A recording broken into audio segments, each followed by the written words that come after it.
My friends, welcome to another episode of the Nuclear Heatwave Wrestling Podcast, brought to you by Mafia Sports Report.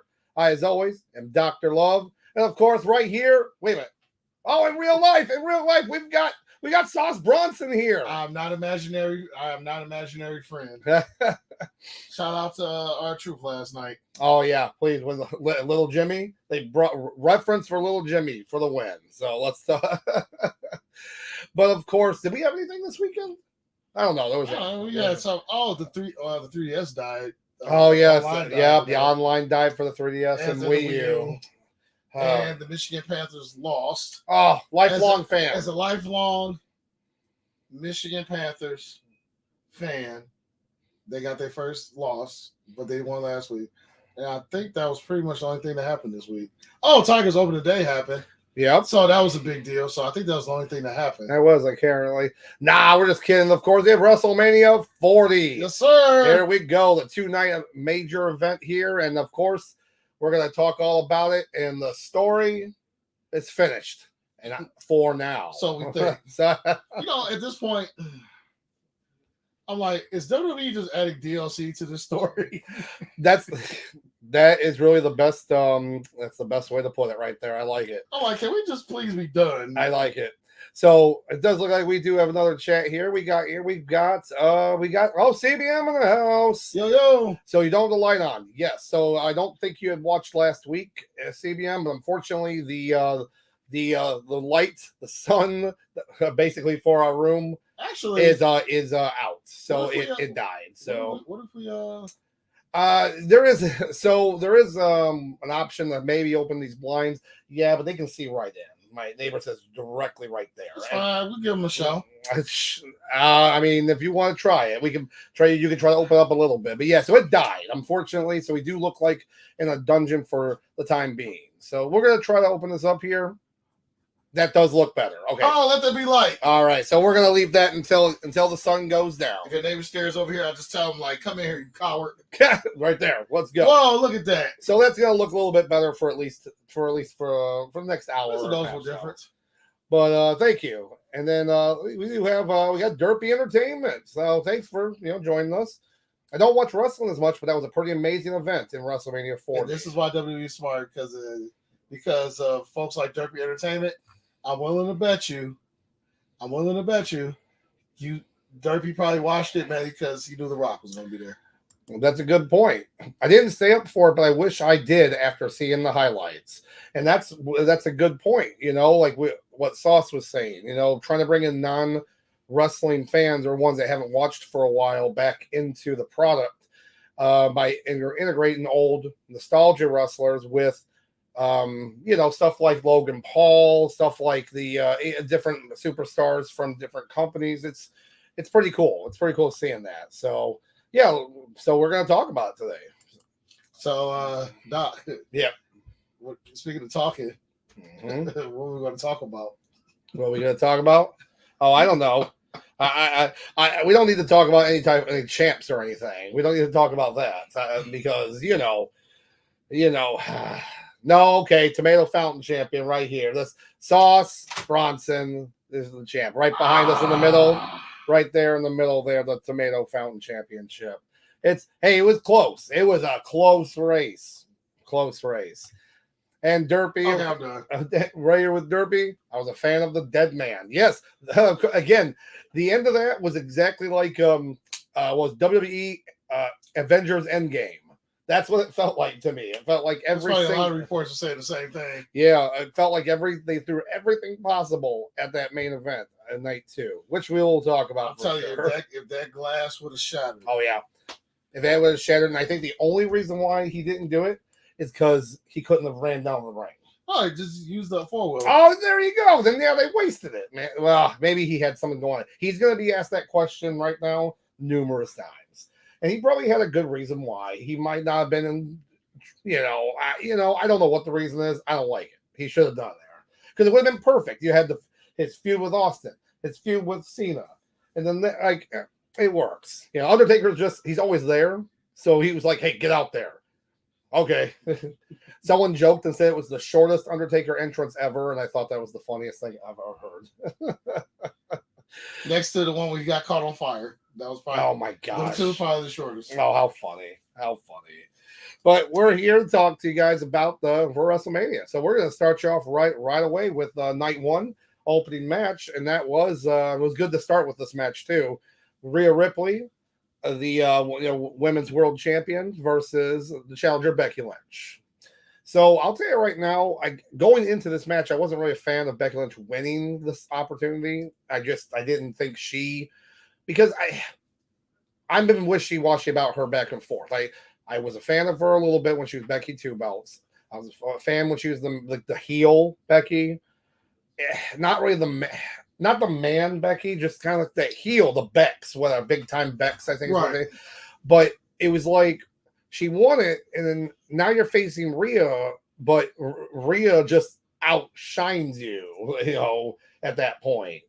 And she really kind of showed it in this match. But there were some good spots in it.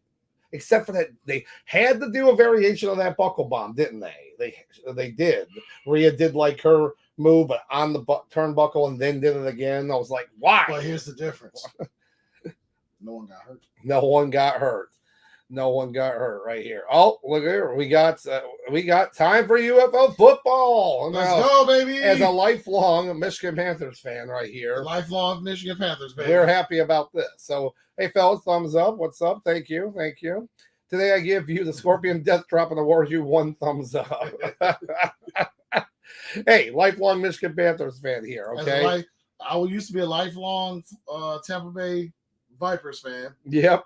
And then they died. And then now we got Michigan Panthers. Yeah, there you go. That's the only minor league football team I acknowledge. Oh my gosh. And then of course we got wholesome Jeff. And then welcome back, wholesome Jeff. And this whole weekend certainly delivered for me. How about you guys? It did. It did. Solid. It was a solid WrestleMania. Every time WrestleMania hits, it's the best of all time, the biggest of all time. I would say this has probably been the best Mania since 2019. 2019, gotcha. The one where Kofi Mania, the women Mania. It was like that particular Mania. The old fart who used to be in charge of Connecticut, he actually listened to the people. Yep. And everybody went home happy. Yeah.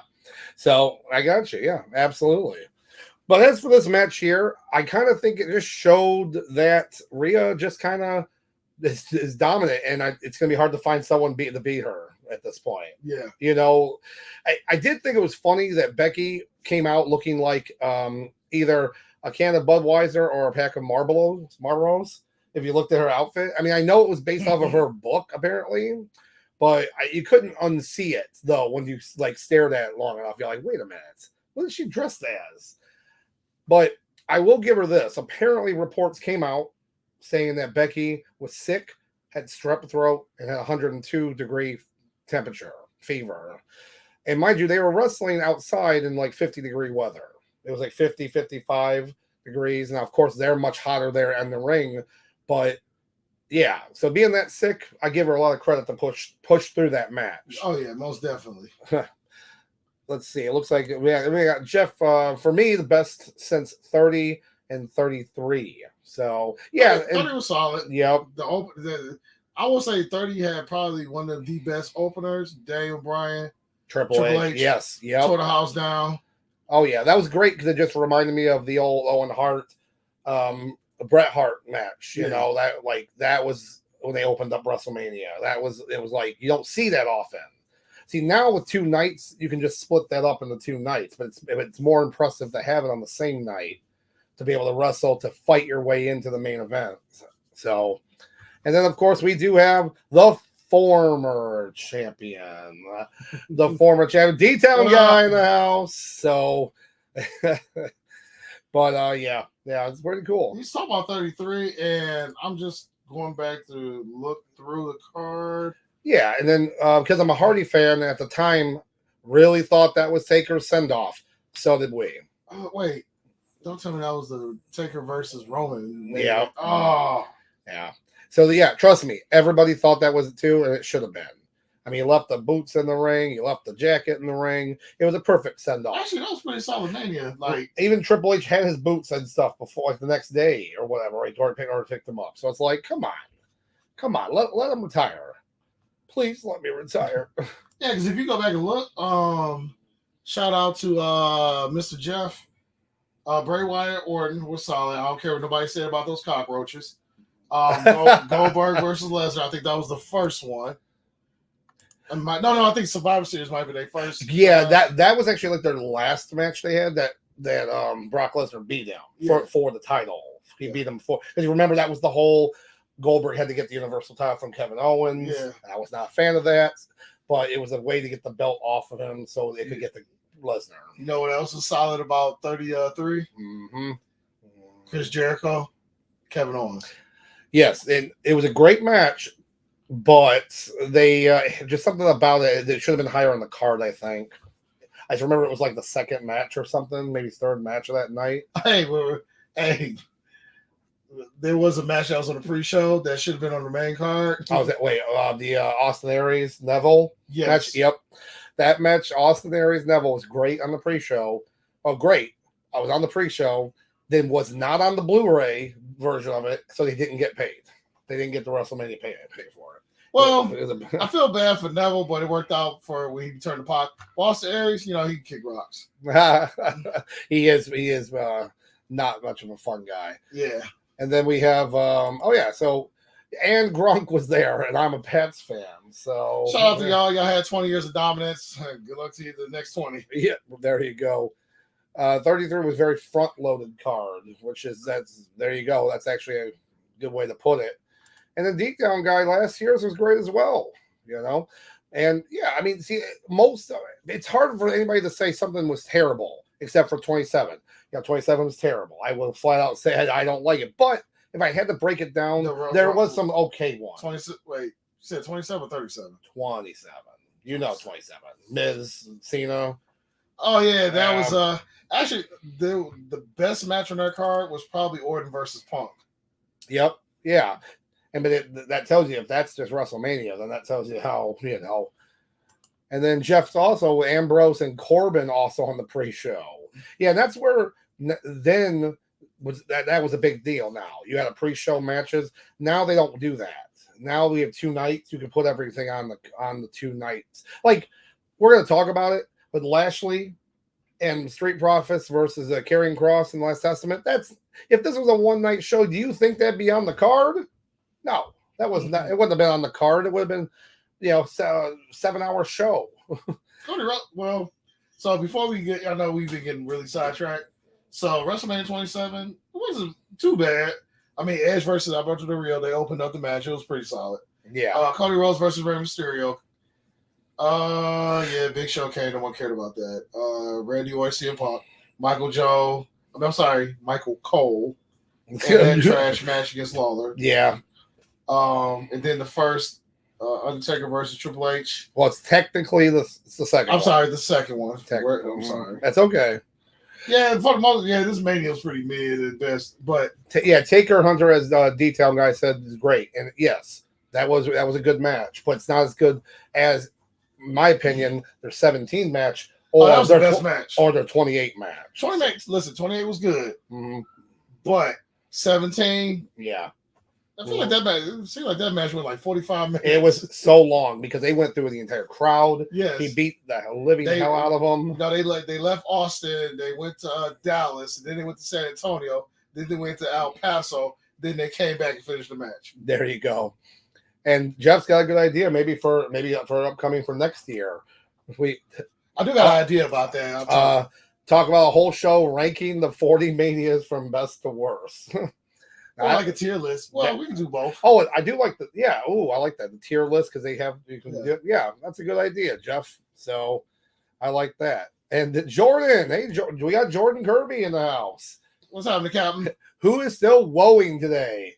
A little bit. Whoa! It's either Yan or woeing. Okay, my bad. Yeah, I mean, pretty much, man. But it's something cool to talk about. But I'm glad for all the chats here for you, and we're just gonna still keep on moving forward with this, but we'll still talk regardless. So, as for this match, though, I think going forward, Rhea Ripley is going to have. She has the belt, but now who's she gonna face? I don't know. Don't know. Don't know. So we're gonna wait and see, and I'm excited to see it. As for the match rating, it's hard because we don't have our halves anymore. Because we have to in 2024. We have to commit. We have to commit. Listen, the half ratings, as you call the Ric Flair chops, the half ratings, it may it's not enough. Gotcha. Okay. It makes us look like scared little boys. We're trying to be confident about our picks. This right here. See that? That's nothing but just man meat right there waiting to be picked. Okay, I like it. I mean, but it's not. This match ain't man meat worthy, but there's a lot of man meat up there to choose from. I like it. So me personally, I'm going to go with a 3-headlock for this match. I said the guys did their job. It was good, but to me, it just wasn't. It wasn't a 4-star match, and I know it might be like groans, like, "Oh no, that was very good." It was pretty good, but. I just think that compared to other stuff on the card, I just think this was I'm gonna give it a 4, and this is why. With everything, I'm gonna cherry pick off everything you said, but the thing that makes this a 4 for me is because it was the opener, and it was the right match to open with, get the crowd hot. Oh, it was absolutely the best, especially at Rhea Ripley. You had the band play her theme music. That was awesome. Now, if this match would have happened at like 9:20 p.m., then three headlocks. But the fact that this went in, the fact that these two girls gave Triple H confidence that they can tear the house down first, mind you, while one of them is at 102 degrees, they're just on the verge of death. And she's wrestling. She's sitting there. Like after the match, they're like, "We need fluids right now. Fluids. Give her an IV or something." I don't know, but it was smart to do that too to get her. And then, guys, whoever's watching, give us let us know your opinion. How many headlocks you give these? Yeah. Thank you. So shout out to Wholesome Jeff. You have Shockmaster. That's like the match should have just never happened. To give you a prime example, which one you want to give them? Well. I'll go with Jade Cargill and Athena and AEW. It was a horrific match. It would definitely be a Shockmaster value. So, no, it's something I have it in CBM. You're right. I have it. It's downstairs. I have to. Yeah, it's in because that's we had the party here that was downstairs. So we'll probably go get it in a little bit. So, but. Shockmaster, though, that's how it means. It's a terrible match beyond any redemption, and pretty much that's it. Cheeks definitely is just, you're almost there. You can find a little. Like the match should happen, but the fact that it survived in the first place, okay, fine. They showed up to work, right? All right. Before we move on here, we do have a couple chats. We got Jeff. I was at WrestleMania 33. It was my first WrestleMania attendance, and I'm partial to it. Best live event I've ever attended. And then the piggyback with that, I've seen the Sox at the World Series, Tom Brady several times, and Ozzy Osbourne. But nothing was better than being at WrestleMania 33. So can I say something before we go to the next match? Of course. So cherry picking off of Jeff, WrestleMania 23 was my first one. I waited 26 hours for my tickets. I spent the night there. Met a good group of friends that I'm still talking to this day that this day in Chicago. Shout out to FOWW Wrestling if you're out there in the Illinois area. Awesome work. Waited 26 hours. It's still the greatest day of my life. And then he said he saw Brady several times. So as a Lions fan, I got to see Tom Brady come here. And it was, I want to say 2010. It was when Sue was a rookie. And we were doing so good that game. And mind you, I'm sitting next to Patriots fans. This guy, this woman and this dude and his wife. Sitting there just chit-chatting. And she was telling me that there's like etiquette when you go to Gillette. Okay. So it's kind of like the Red Wings etiquette where like, people don't want you standing up during certain moments. So like when Brady's on the field, you do not stand up. You sit down, or you will get cussed out. Okay. And so we're talking back and forth. And the best part of that game was after that one corner trash talk Brady, and Brady woke up. Yep. And put like 3 touchdowns on us on Thanksgiving. As the fourth quarter we're going, the Lions we go classic Lions. We start making ball head plays. And you know what the best part of it was? The lady she sat next to us, she was like, she's with her husband, she was like, oh my God, they're just falling apart. I said, ma'am, this is just a normal day in Fort Field. Normal day, yeah. Sorry, that's so sorry, but yeah. So that's awesome, Jeff. That's really cool. It does look. Where's this? There you go. I'm like. So a couple other fun things here. We got CBM. Yeah, we're talking Bowen like Sheamus's old theme music. Hey, you know what? Listen. My producer of this show is very fond of that wrestler. Listen. So too many lies. Oh my Listen. gosh, that was terrible. Terrible. Listen, Sheamus music, top 10. Top 10. Top 10. Just like Don Callis, right? Don Callis theme music. Cut the stream off. Okay? So Jordan Kirby's already got his opinion for sure on this. Rhea's not losing her title anytime soon. Yeah, I'll say it's safe to say that probably at least till SummerSlam she's holding on to it. Oh, at least for sure, at least until the next big I don't want show. I don't want to see a 2 to 4 year reign with anybody else. We nope. had enough. I don't want to. I don't want to see it. No, I agree. So let's wait and see on that. And then, of course, Shockmaster. Oh, yeah, another Shockmaster worthy match. Rebel versus Shelly Martinez is one of the worst matches in wrestling history with Impact Wrestling and TNA. I'll make you watch it sometimes, but it's so bad.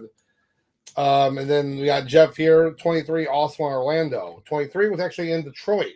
That's because we're from the 24 Metro. was Orlando. 24 was Orlando, which with that great flair. Actually, that whole card was fun. Even the squash match with Kane and Chavo. Oh, Chavo. And then you have Jeff here in Foxborough. You shut your mouth if you know what's good for you. I say that in the Rock's voice right there. That's so fun. Oh, and I agree with you 100%, Jeff, on this. I'm bummed they changed AJ Styles' music. I thought his old theme was great. Yes. I thought the theme that they had for him was good.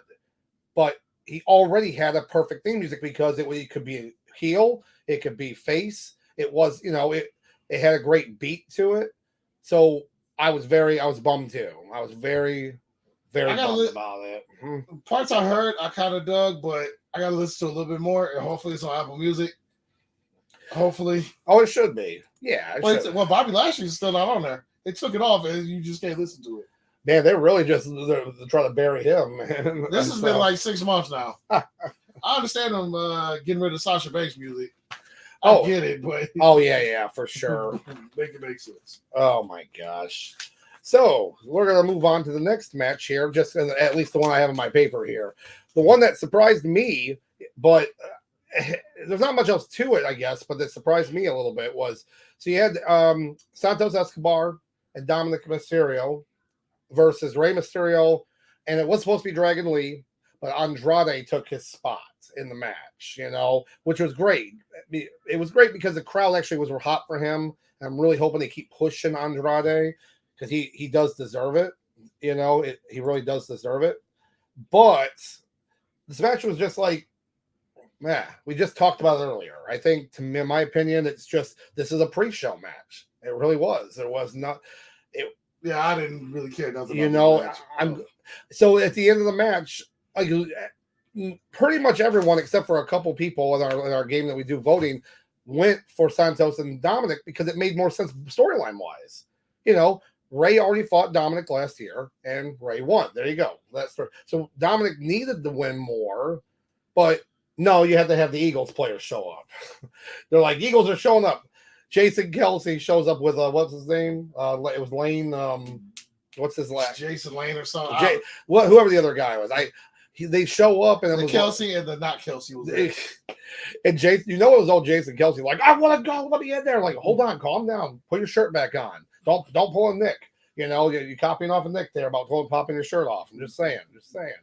But it's it was just like whatever. Because it almost made sense because everyone and their mother thought Carlito was gonna turn. So, Doc, so what are you saying? All this? Meh. This was a meh match. It wasn't that, again, there's certain things in the match that were okay. Like the match ran pretty well. I just wasn't really a fan of the Eagles players showing up for it. It doesn't further any storyline. Rey Mysterio doesn't need the bump, for this. If anything, it does help Andrade. That part's good. If it had just been Dragon Lee and Rey Mysterio and it was in the same ending, I would have been a little bit more upset about it. But I think I think just meh. I think this is, to me. Yeah, this match with Booty Cheeks, I didn't care. I actually got up and went to go get something to drink. I could care less about this match. Right. And CBM, thank you. Lane Johnson. I knew there was a Lane. Okay. I couldn't remember the last name. So yeah, no, we were sitting there like it's the Kelsey brothers. Like, no, it's just one Kelsey. Like, what do you mean? Like, we don't. Yeah, it was pretty funny. But yeah, this match just kind of happened. It could have almost happened at SmackDown, right? Yeah, at that point, I would have rather just saw the Andre Bow Memorial at Mania versus what we saw there. Yeah, they could have that could have been the main event at SmackDown. Now going back, maybe 5 years from now, we'll go back and enjoy the wrestling aspect of the match. But as of 2024, yeah, Booty Cheeks. Yeah. So what did you give me a rating for that? Yeah, you said. Well, I said 2. And what was your rating? I said it was Booty Cheeks. Oh, okay, Booty. Yeah. Oh, you said that, and I kind of forgot that's a rating. I forgot for a second it was a rating. I was like, we're good. So yeah, and then we got Wholesome Jeff, CEO. Sorry, that music is super annoying already. Talking about Sasha Banks. I have to listen a bit more. A lot of times AEW, most stuff I just kind of tune it out as just background noise. Right. That is pretty true. But yeah, so again, thank you for all the chat so far, guys. Awesome. Shout out to y'all.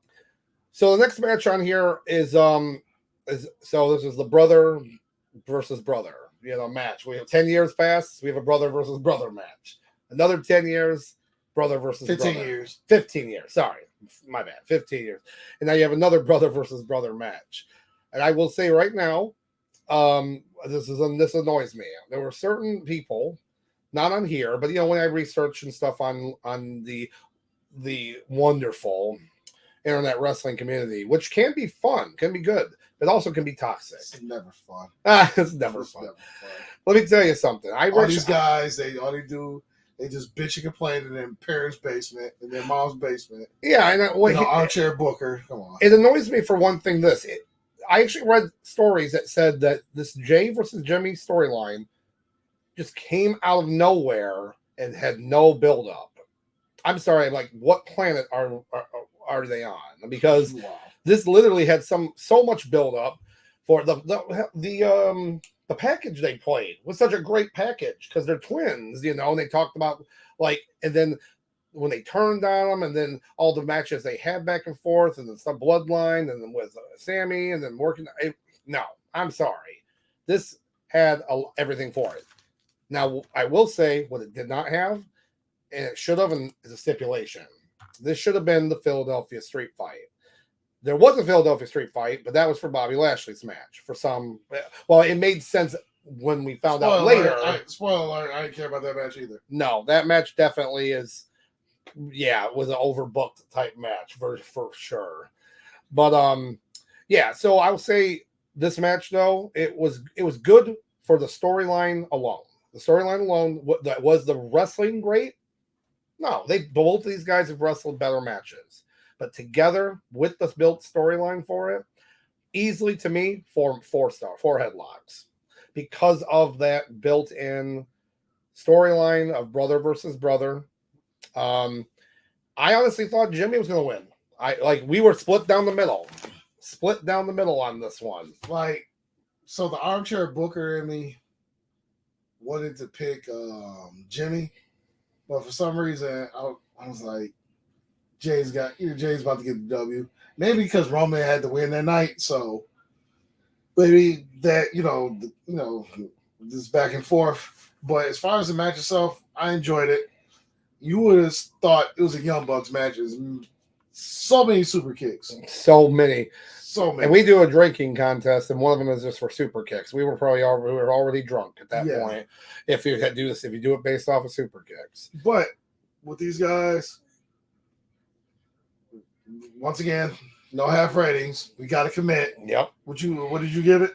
4 headlocks. Storyline based, or the story based for it, which is again a major point in wrestling. You can have one of the best matches ever, but if it's just a thrown together match, to me, it's not the same as having some built, especially for your biggest show of the year. 4 headlocks. Boom. I said what I said. You know what I'm gonna give it? What do you give it? I'm gonna give it. Oh. That's what I see. I like it. There we go. We have another 4 headlock right there. Unanimous 4 right there. So we have a couple. Actually, CBM has a great idea, and you do need to do this. Sauce, you should change Cheeks to the early TNA wrestler Cheeks. You really should, because it can mean both things. And Cheeks was not really good, so it would actually be funny. Wasn't that one fat wrestler? Yeah. That he was like, yeah, okay. Yeah. Oh yeah. So Jeff with a couple great comments. Who was that YouTuber? I am way too old to know. Speedo guy or something? Cole was going, why am I not surprised? And I'm like, who the F is that? I said the same thing. Apparently he's a popular YouTuber. And I'm like, who is this guy? No one knew who he was. No one knew. The only reason why I knew a little bit about him is because of just Logan Paul. That's about it. Yeah, because he probably references him or something. And he's also part of Prime owner. He owns part of Prime. And actually, also too, I was watching a video that was like the top 10, I guess, doxes. Oh, yep. Mm-hmm. Streaming doxes, and iShow Speed was on there. Someone doxed him, and he went to, the police came, and they eventually took him about a couple hours, but they got everything figured out, sorted out, and, Oh, my God. That's the only reason why I know who he is. Jeff here. Great comment here. I'm not gonna lie. Hold on a second. I think I can. Right here. We've never really done it before, but I think there's a button here for favorites, and I just did it for this. All right. LO, it's always toxic. They're trolls. Andre the Giant could be resurrected and came out to help Cody, and people would still say, it was mid. He was too slow. Who's this guy? But yeah. It's you get. Is that Paul White? Is that the Big Show's brother? Is he? Oh God, I don't even want to. I'm gonna cry even thinking about it. But yeah, there's a great Facebook page. It's called The History of Wrestling, and it's a picture of Ravishing Rick Rude holding the World Heavyweight title. And the page is supposed to be about the history of wrestling, but the dude just trolls so hard. He's like an AEW mark, and it's so great. Like every week, it's almost to the point where he trolls himself to the he gets to that point. Oh yeah, it's great. Oh, CBM's got this right too, or Tuna Meltzer. Oh, the names kill me. Saying that doctors removed Katsuyori Shibata's brain. What? I mean, come on. That's almost as bad as Dynamite this Wednesday saying that they're going to play the footage from All In with CM Punk and Jack Barry. We're going to really play the footage, guys, to see what really happened. I saw that. I was just like, come on, guys. Oh, gosh. It's one thing to try to be controversial. It's another we just try too hard. Yeah, I would say so. Hey, well, I was going to say it'd be funny if Roderick Strong, they had him cosplay as CM Punk. Oh, how funny is that? How funny. Okay, there you go. I was making sure it's still safe. Okay, cool. But yeah, so basically, Jimmy, really good. At this point, I don't think we're really going to see much more of a feud because of how they're doing another draft at the end of the month. So they're going to probably keep them on separate shows at that point. I wouldn't be surprised if they flip-flop. Ooh, there you go. Okay, we get main event Jay on SmackDown. Okay, I could see that. Yeah, I'm with you on that. And keep as a keep the feud going on or the push for him good. I would love to see it. I love it. Let's see. So we're gonna move on to which I thought was gonna be, and it still was, one of the best matches of the night, where you have the Intercontinental Champion Gunther held the belt for 666 days versus Sami Zayn, and match was a very good match. It really kind of helped showcase Sami and letting people remember he's a great wrestler. Like, because I know now the people that know him, his El Generico phase, his old Sami Zayn, his Ring of Honor, NXT, yada yada yada. Everyone knows that from that, the people that know it. But newer fans that only kind of know him for the past 5 years, and they, especially during the Usi time and everything, he didn't get to really showcase his wrestling prowess, in my opinion. This really was able to showcase it. Would you say this is the best Sami Zayn we've seen since NXT?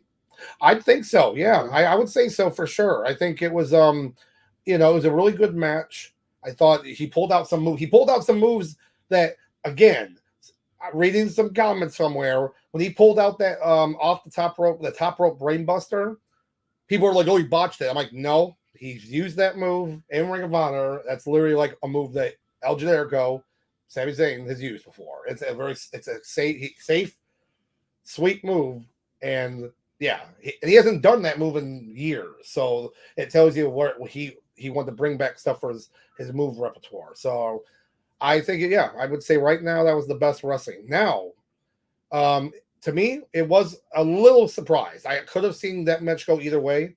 We also did. We were pretty much split down the center on this one too, as you can see. But yeah, it was good. I think, Sammy got the, it wasn't as much as like Kofi or Daniel Bryan, but it was pretty big for him to win. I think it was pretty big. Oh yeah, because they had the whole thing with Chad Gable being training him, his wife and his child there. Did it for Khadijah. I did it. Like he hit the shit. Did you watch Raw yesterday? Yeah. I did. I did it, which I get cool. Philadelphia, with Rocky and everything. But I definitely enjoyed the match. Mm-hmm. It gave me, it gave me a Rocky 5 feel, which was pretty good. I know. No, get out. No, we don't. We don't reference that movie in my house. It's on the rules. The rules. What are the rules? But definitely enjoyed it. I like how he got his Superman powers, Sami Zayn, at the end. Oh yeah. We always joke, WrestleMania, you get your upgraded abilities. If it's a video game, you get like 5 finishers that like flash. Or you get like unlimited stamina for like a brief amount of time. That's why you can kick out of everything. And I just felt like it made sense. If you wanted to take the belt off of Gunther, even though we all wanted Chad Gable to be the guy, but having Sami Zayn, I agree with the choice, because here's a guy that can wrestle, that can put on a showcase, and the people can be proud of. Yep. Now, with all that being said, well, headlock wise, 4 headlocks, not a question about it. Oh yeah, definitely 4 headlocks. But now here's the biggest test: they keep the momentum up for Sammy. I want to see him in matches. I want to see him defending the titles. Yep, I want to see him defending the title. Just check in next week. They already announced it. All right. It'll be Montreal, so that's gonna be a hot crowd. Oh my gosh! So I'm fine with that. I want to see it. And they're going to put on a clinic, I think. You're going to see that face versus face, like almost Hogan Warrior, except they can wrestle. I'm just saying. Yeah. But I think that'll be nice to see. So, yeah, definitely 4 headlocks. I will say one thing, this match was a little bizarre. Was that bizarre? Gunther's a great wrestler. Everything he does hits, his lariats, his chops, his submission techniques and move. But there's one thing he needs to take out of the repertoire, and you know what I'm talking about. Top rope. Top rope. He doesn't need to do top rope slash anymore because he's not big anymore. This is what he looks like. This is what he looks like. He gets on the top rope, and then he just goes. Yeah, he that's it. He just fell, and I get it. When he was a bigger guy, that probably was a lot more devastating. But like it looked weird. He did it twice too. It's so weird because, like, first of all, he's like a cardboard just falling down, and then the way he falls down. Oh, his knees kind of hit first a Yeah, little bit. it's- Yeah. So again, trust me, I will not say anything about his I expect that wrestling from ability. Snoop Dogg Oh. from WrestleMania 39. I don't expect this from a world class wrestler like Gunther. Yeah, that was my. If I had to say any real quick critique, because that was it. Because I remember we all watched it. We were like, "What was that?" But Ooh. I think once again, Yep. Once again, boom. Oh wait. Oh god. Oh god. oh, I don't know. We just made that up. Oh we're gosh. we're so mature. We are. All right. Moving on, we do have the match that every single person said that they were going to win, and that is the 6-woman tag team match of Bianca, Jade Cargill, and Naomi versus Damage Control of Asuka, Kairi Sane, and Dakota Kai. So let's talk, because there's not much about the wrestling we can talk about, but I will say the entrances were fire. And we haven't really talked about the entrances that much because, some are whatever. Some are good. Some are. They had a great entrance. I thought we were kind of talking about it. Like, are they like Mortal Kombat characters? Are they like X-Men characters? It was hard to tell because, with Naomi had almost like the Kung Lao hat, or if it was a cowboy hat, I was a little confused, but it looked more like Kung Lao to me. Jade Cargill looked like right now you could put her in anything Storm related X-Men and she would fit perfectly. I think she did a Storm in AEW. I think she did some type of Storm. Oh yeah, she did She-Hulk, I remember, in that terrible match. That Shockmaster match. In that Shockmaster match. But yeah, it is the first time we've seen Jade Cargill wrestle, not counting the Royal Rumble, where she did look good in that too. And this was the perfect way to showcase her wrestling. Put her on tag match, a 6-man tag, and show it off. Asuka is also rehabbing an injury. She's definitely rehabbing, so it was good to put her there too. But I do love the fact that not only did we get this completely right, we also knew for sure who was going to get pinned. They're like, Dakota, yep, you gotta take the pin, girl. Yep. Because we did, like, say, Asuka for damn sure ain't taking the pin. Yeah, it's. I had said this last week. I said once they kind of made this match, they're all so small, so having them, showcase their strength was going to be good this show, and that's exactly what they did. They really just did a good job with that. Jade had a couple of real good spots there where she caught Kairi Sane, I think, off the top rope. I thought it was Kairi Sane or maybe Dakota. And that's a hard spot to do without looking like you're falling. And yeah, so they all looked good. She looked good. So now that test is over. The real test now is going to be in her first singles match. Don't mind me what I'm doing over here. Oh yeah. So we'll have to wait and see what oh god, it's an earthquake. Oh, my bad. Oh my no, bad, oh chat. no. Oh god. I'm just doing on her. We got an earthquake just like in New Jersey had one that's like a few days ago. So yeah, so it was a match. It was a match that happened. It was good to see Jade not look horrible. So the entrance along with it. Oh, they about to go, Burn. WWE about to go, but yeah, which is like, now it'll be interesting of how they're going to push her going forward if they're going to do that. You can't push her immediately to the top to the belt because you got Bayley's champ, you got Rhea Ripley. Like you have to at least build it up by destroying a lot of talent. I know you're wondering what this means, but we'll get there. Oh, I'm He's looking. So Doc is looking at this number I wrote down. Yep. And he's gonna be thinking about this as he's trying to talk to. Oh no, talk to you, the good people. People. Did you already do your rating? Oh, for the rating, I did a 3 headlock, and here's my reason.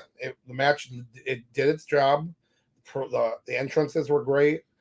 She looked good in the match. Everyone looked good in the match. I mean, you have veterans Naomi, then you have Bianca, who at this point has become a veteran, and with the new rookie Jade really showcasing this. And you have Asuka, who's now 0-6 at WrestleMania. Snoop Dogg and Snooki have more wins at WrestleMania. And Michael Cole have more wins at WrestleMania than Asuka. Shout out to the coal miners out here watching. Never say that again. Never say that again. Now, I do agree. I definitely give this a 3. I think 3 headlines. They came in, did their job, didn't suck. Wasn't like the match didn't suck by no means, but also wasn't nothing to like go home to or not or rave about. The 6 women came in, and they all pretty much did what they had to do, and there was one that had to do the job. Shout out to Dakota Kai. Yeah, enjoy your payday. Enjoy it. Your WrestleMania payday works good. So I was gonna say you gave it 3. Yep. I gave it 3. Oh yeah, there we go. I was thinking more Dudley Boys here, but you know what? That works too, Mr. John Cena. So we're moving forward here. Oh, this is gonna be the fun one to talk about because this is the start of miscommunication if there ever was something for him. Now, I guess it wasn't miscommunication. It was more of a last minute changes, right? So we had talked about last week and like the past couple weeks that they had this tag team 6-pack tag team match, right? 6 teams. You had Priest and Balor defending their undisputed tag team titles against Awesome Truth, Miz and R-Truth, Tommaso Ciampa and Johnny Gargano and DIY, New Day, Austin Theory and Waller, and Pete Dunne and Tyler Bate, New Catch Republic. And as of Friday, SmackDown, it still was for the undisputed tag team titles. Now, we had talked about the idea of like that fun spot of 2 different teammates. Shout out to Detail Guy Jay for coming up with the idea that I put on here so it makes it seem like I stole it, but I didn't because I gave him credit. Oh, yeah, for sure. Definitely. Detail Guy had this idea that you have 2 different teams grab onto the carabiners because they would be 2 separate ones, but probably on the same one. And then you'd have 2 separate ones. And it would almost be like it happened by accident. So then we're like, okay, cool. The matches are getting ready to start, and they're clearly 2 separate hanging belts. And then they say, oh, well, you just got to get that belt, and then you're the champion. And so we're like, wait a minute. This changed overnight. And I think something happened where they might have wanted to do that what we just talked about, the like accidental belt thing, but it might have came off kind of like odd. It might have came off confusing, possibly. It's crazy how you're so light up so dark. Oh my gosh. Hey, like I said, we'll get this light fixed. Yeah, the sun's going down, guys. We're going down real low, buddy. It's like sun's down, time to frown. They say sun's out, guns out. Yep. Sun's down, get ready to frown. Oh gosh. But yeah, so once we kind of saw it was gonna be for both belts, like, oh, well, that kind of if they were gonna surprise us with that kind of like surprise ending, that would have been cool. But what we ended up getting was actually a pretty damn good match for a tag team match. You know, a ladder match is already crazy when you have 6 people, let alone 6 tag teams in it. And I will say I give a lot of credit to both Pete Dunne, Tyler Bate, and DIY. Those guys worked that match. They took a lot of bumps, and like the other guys did too, but not as much as those guys. Like there was a spot right off the top of the ladder with Ciampa and Tyler Bate. He picks them up. It's like the white noise. Yeah. It's basically the same moves that, but off the top of the ladder. And Bate was done. He was done. He was like, and just seeing spots like, oh, and then at the end when the ladder was busted, and I think was it Damian Priest trying to climb it or something? Who was trying to climb it? I think R-Truth and somebody else was trying to climb it. And then the ref kept telling them, and then we didn't understand why. And then I'm looking at the ladder. Oh, the ladder is broken. It bent on the bottom, so it just reminded me of old ECW when the ladder would break, and then they couldn't afford all the ladders. So in the last pay-per-view, Sandman pulled out the huge like contractor ladder that was like 10 feet higher or like 8 feet higher. So then they had to raise the belt higher because it was touching the belt. Oh, it was a whole They mess. violated so many OSHA regulations. OSHA's like, there's like what's going on. I swear to God, if I didn't get this money. But shout out to Damian Priest for catching on. He was veteran. He just threw the ladder. It was like, okay, just gonna take another one. Yep. But no, this match was good. It definitely did its job, but it did more. It actually gave us two deserving tag teams, and you had Theory and Waller. You know, they're doing great heel work right now on SmackDown. They deserve one of those titles. And then, of course, you got the Awesome Truth after 11 years? If you would have told me that in 2024 that the Miz and R-Truth would be getting back together, and giving them tag team gold, I would have told you, we're from Michigan. I would have told you to please put that Flint water down. Something, no. I mean, it's true. It's shout out to the Miz. Shout out to R-Truth. They're both national treasures. Yes. Yeah. And shout out to them getting the gold. So I will give this match. I will give it 3 headlocks. All right. Nice. Very cool. You giving it 3 headlocks too? I am. Yep. Giving it a 3 headlock for it. Oh, and just for the folks who might be stopping by, wondering what's going on here. This is just our rating system that we do, and people are wondering, what's going on here. Man Meat is, the cream of the crop, and then you got Shockmaster. This match should never happen. Whoever produced it should get a pay cut. And Booty Cheeks, this match was still trash, but the fact that people showed up and didn't get hurt. Okay, I guess we give you this. That would be your best. That would be your best way to do it. Yeah. Oh, and from examples, another Shockmaster example: Clash of the Castle, Liv Morgan, Shayna Baszler. The match was like, whoever produced that match should be hit with a newspaper like a bag dog. Yep. And just would have been like, no, bad. Because that match was so frustrating to watch.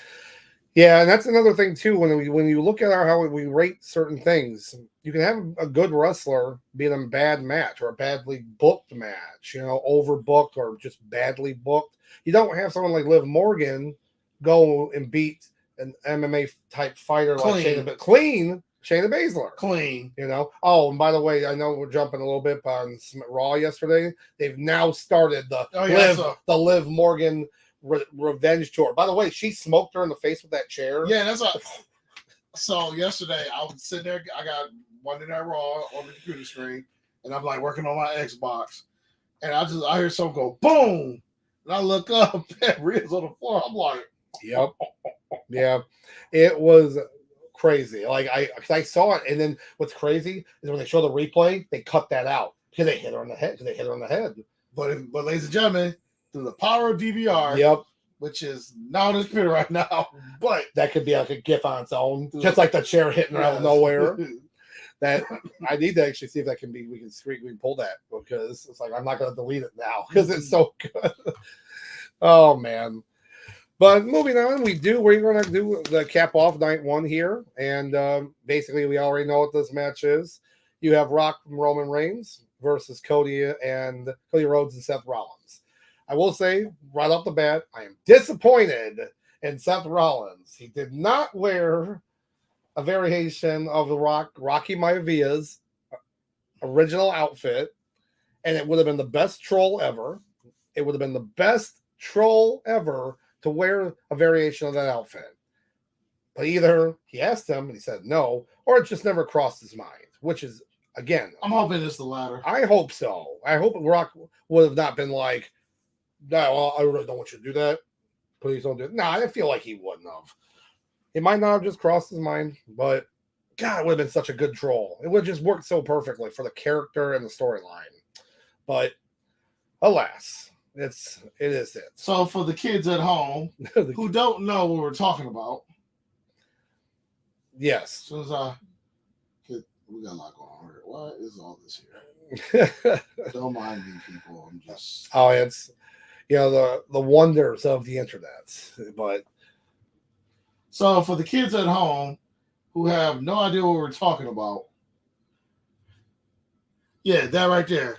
Yes, I'm telling y'all, if Seth Rollins would have showed up with that on, Put him in the Hall of Fame. Like the next night, night 2, would have people stand on the stars.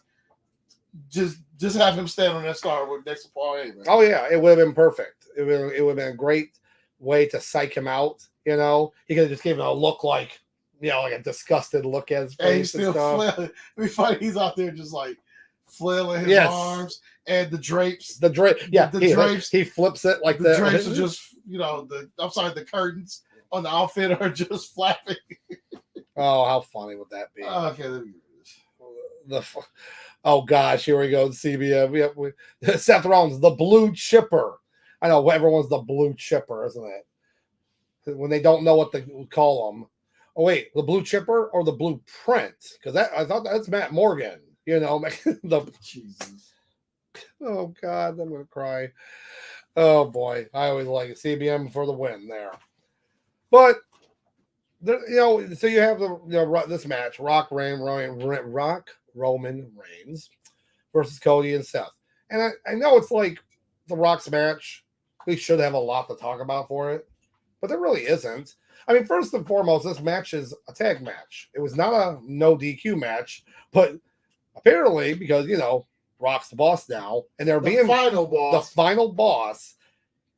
He just made it a no DQ match. Just which makes sense. I mean, considering what they wanted to do. True, because I'll tell you right now, we had a couple people actually think Cody and Seth were going to win. I don't understand. It was clear that The Rock had to win. We had somebody. We had somebody here who was trying to swear up and down they had a chance to win. And my response was, why would they talk about the rules for night 2 if Cody won? Yep. Because basically the rules for night, if Cody had won, then all Bloodline members were banned from ringside. That was it. That was but they already talked about Bloodline rules, which again weren't even described. When they asked Paul Heyman what they were, he just said whatever the tribal chief wants. I just thought that was funny. I'm like, so what if the tribal chief doesn't want John Cena or doesn't want other people to show up? Isn't that technically his? You know, hey, look, we're looking way too far into that when it comes to those rules. But as for this, seeing The Rock wrestle again, yeah, it was cool. First time in 11 years, an actual match for him. Yeah, it was cool seeing it. It was pretty cool seeing him again. But it didn't. Okay, I'm sorry. But hold on, I have to look something up here. So give me 1 second here. What are we looking up? So I was gonna look up the length of that match. Okay. So yeah. So what I like to do is a lot of time on Wikipedia, not a sponsor because I'm Nikipedia, my friends. Doing Wrestlemania. They usually what they'll do is they have it kind of broken down, and then they have how long each match is. It's a little nice how they have it set up when you look at the results, as opposed to looking through some bloated article. You know, yeah. So just you go down, it should say results. Eventually. Keep going. Let's do this. Results. Oh yeah, start typing in Russell. It's good. There we go. See, there you go. That's why I like it. This is what I use. So scroll down. Yes. Okay. Explain to me this. Yep. Why in the hell does this match have to be 44, almost 45 minutes long? Explain this, Sauce. Please explain. Because you're the boss and you do whatever you want. You're the final boss, right? It's your part. So they say it's your party. You can cry if you want to. You know, everything along those lines. I mean, yeah. Let's go back. The women's match, the Jade Cargill match, was 8 minutes long. That felt like that was like a 12-minute match. That felt longer than that. But 8 minutes and then 44 and a half. I'm curious what happens if I do this.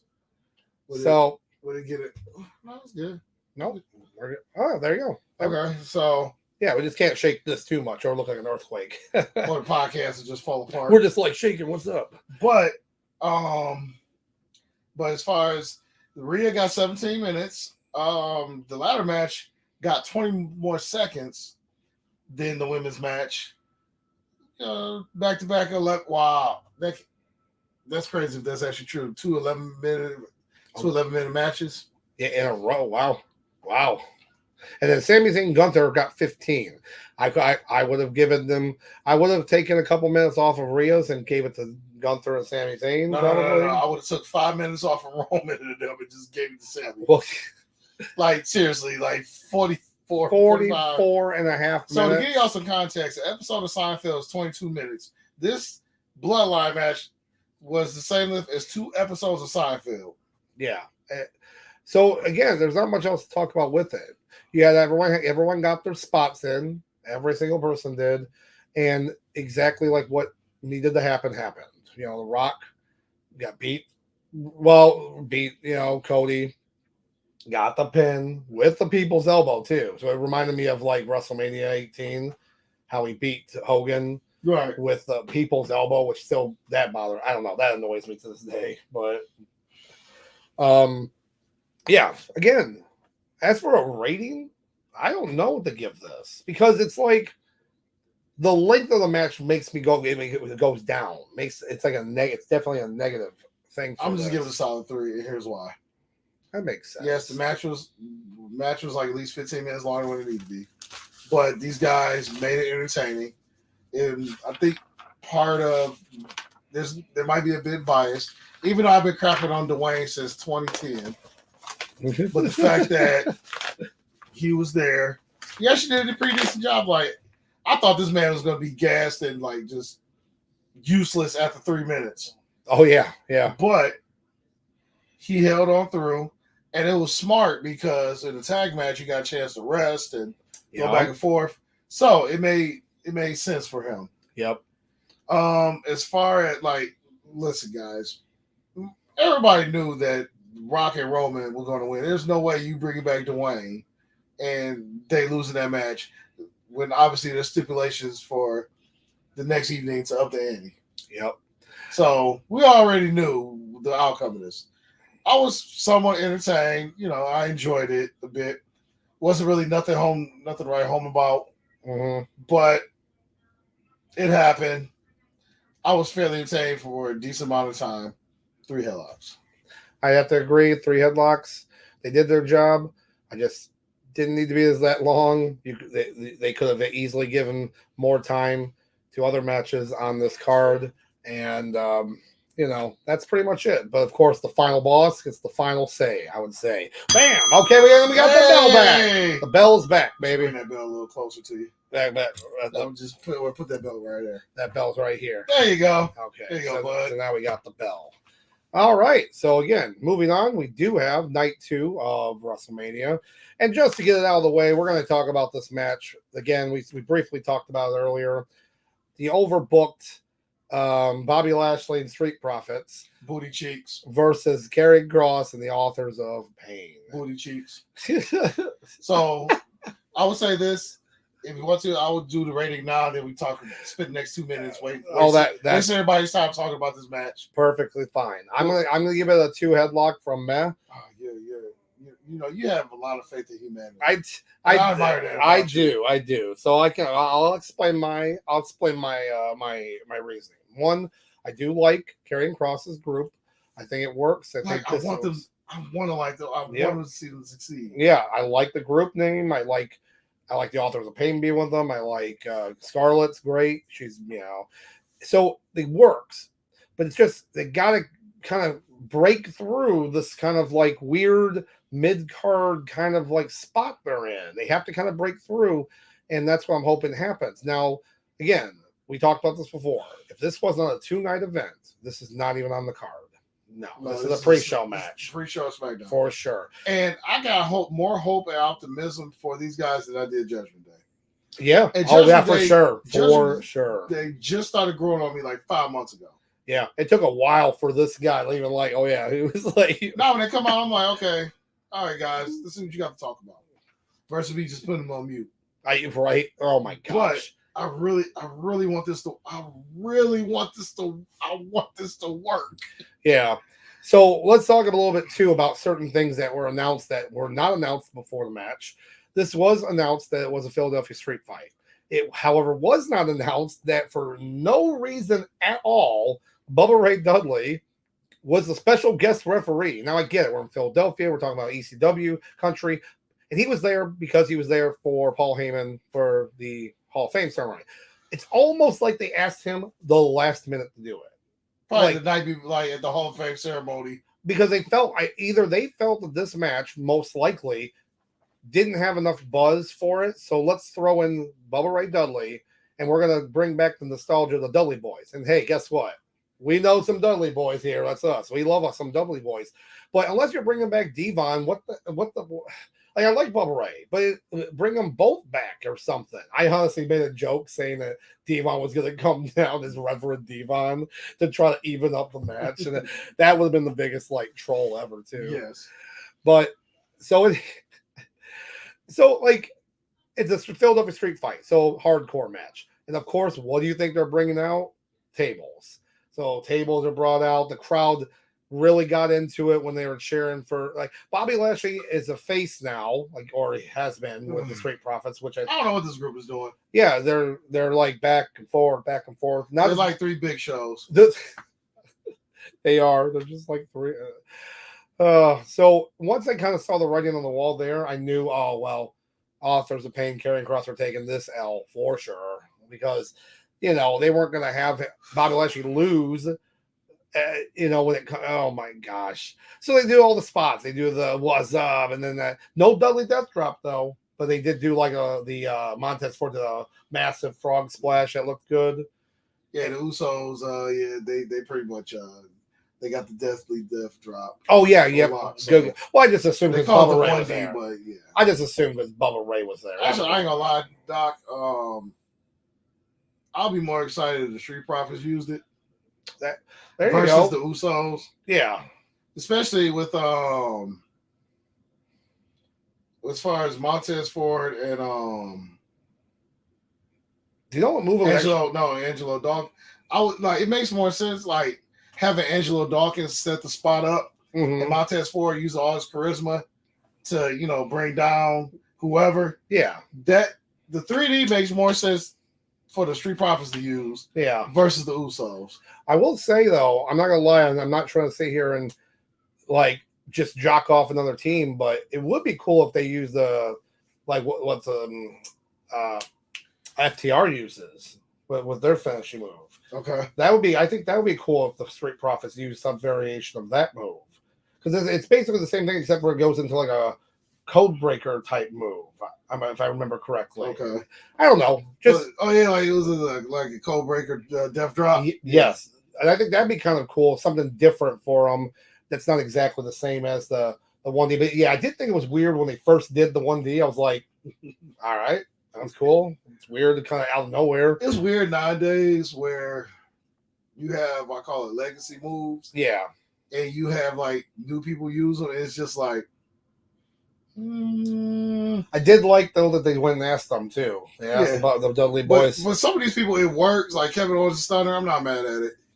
No, I'm not mad at that. Because again, the powerbomb's great, but you can't do it to everybody, not easily. So do a move that's especially try to get somebody big up. Like imagine KO try to get Bronson Reed up there. Yeah, you're not getting that same effect of the pop up like when they do that. So CBM had a good point here though. I might have had to do more with Bubba Ray also hosting his Busted Open Radio podcast, which, I could totally see that being the reason. It just kind of came off weird because we were both like, all right, Bubba Ray's here. Cool. I mean, he put the glasses on and everything and got everyone to say, like, get the table. So, that was cool. Well, but unless he did a live show in Philadelphia. Yeah. He could. He might have. And I mean, Busted Open Radio is not like really a WWE affiliate thing. So, I don't know. All I know is it's definitely a 2 headlock for me because it was just it was a mess. It really was. So once again, guys, our rating system, Doc is gracious enough to give this 2 headlocks. This is definitely booty cheeks for me. And we'll leave it at that because we got more matches to go over. Oh yeah, for sure.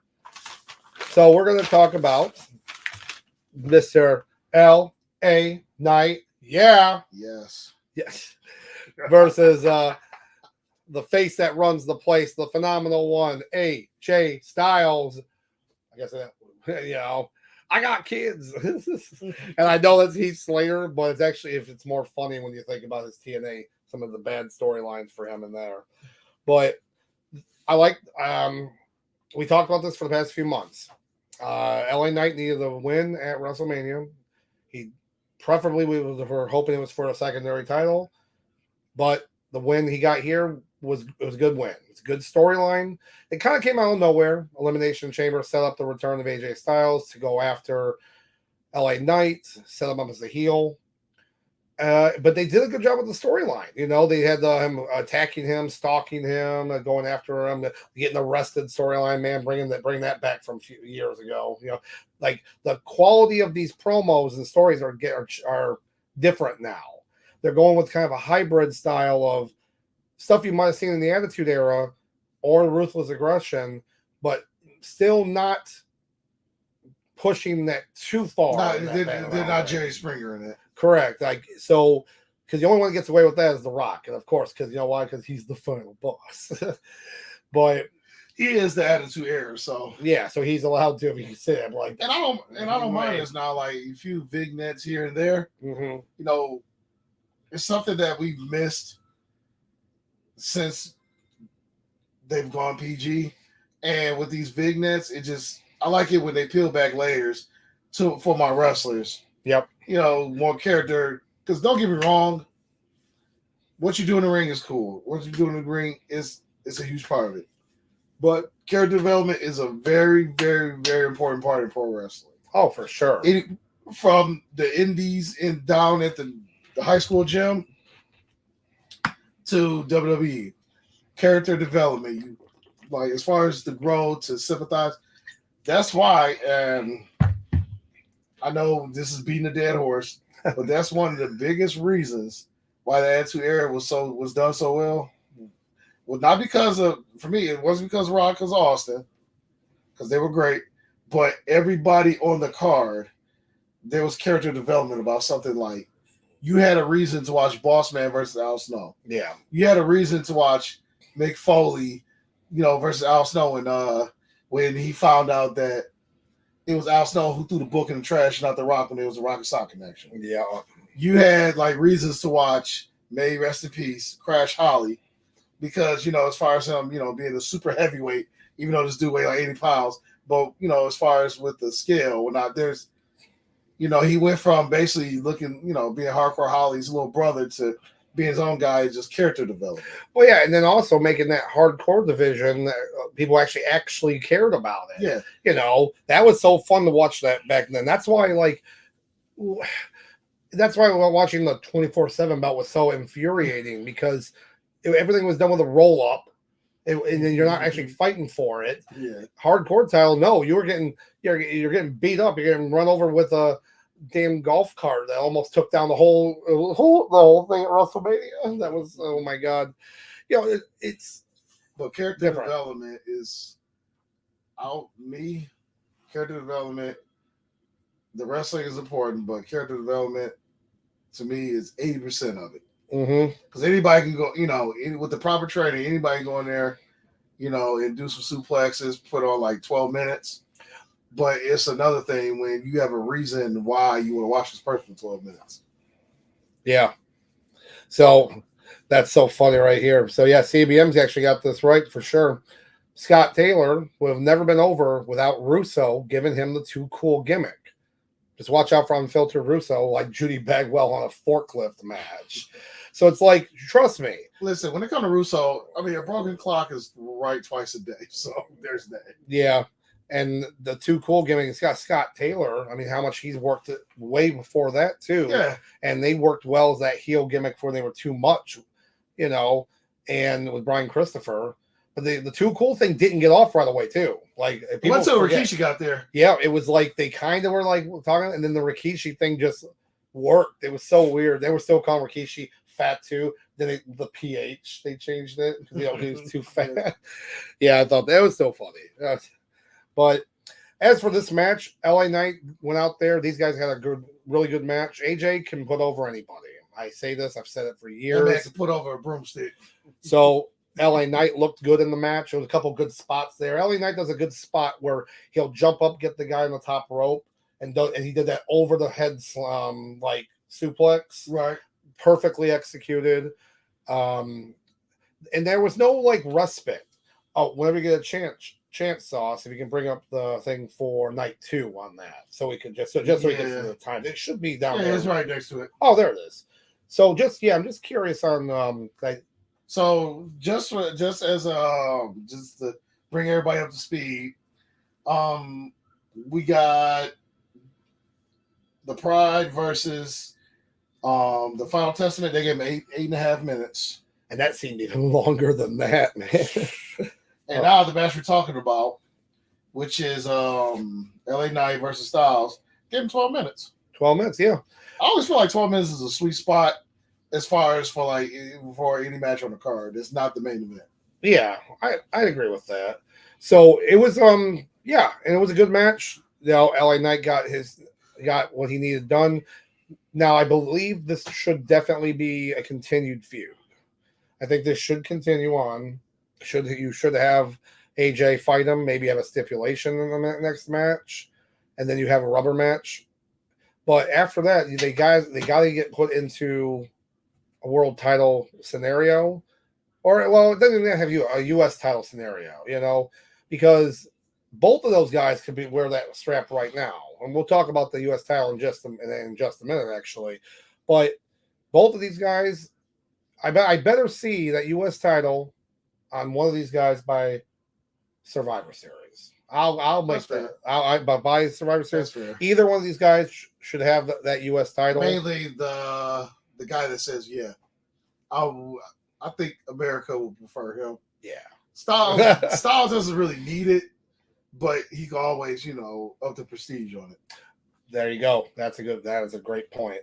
So for this match, though, rating wise, yes, it was good. It was a really good match. So I'm going to give it a 3 headlock. I'm going to have a 3 headlock on it. Definitely 3 headlock for it. If LA Knight were a bit of more, if he was more elevated as a star, if he was like that main event tier level, this could have been viewed as a 4 headlock match. But what these guys had to do, 3 headlocks, wasn't mad at it. Nothing too crazy to write home about. So, absolutely. Now we talk about the U.S. title match.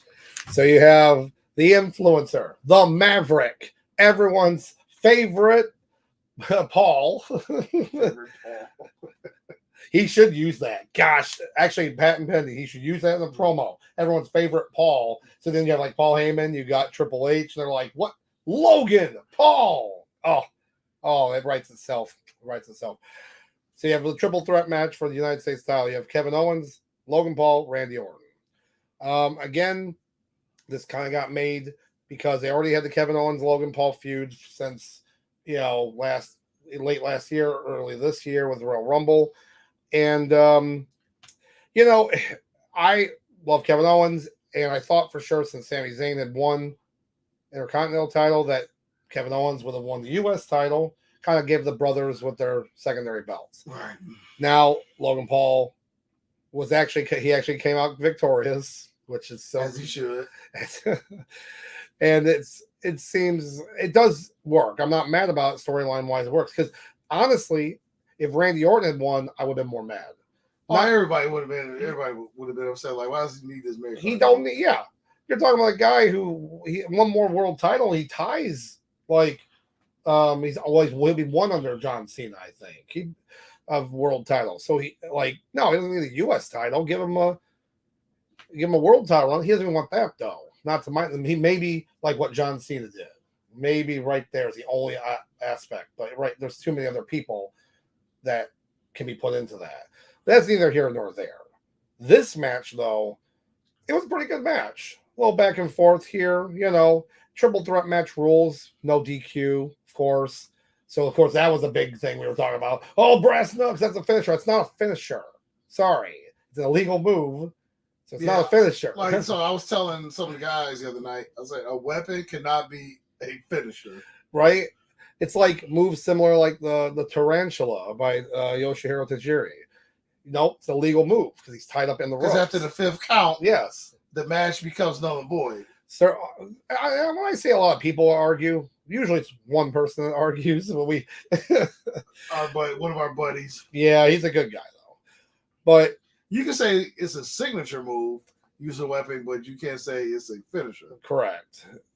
But yeah, the match itself, Logan Paul.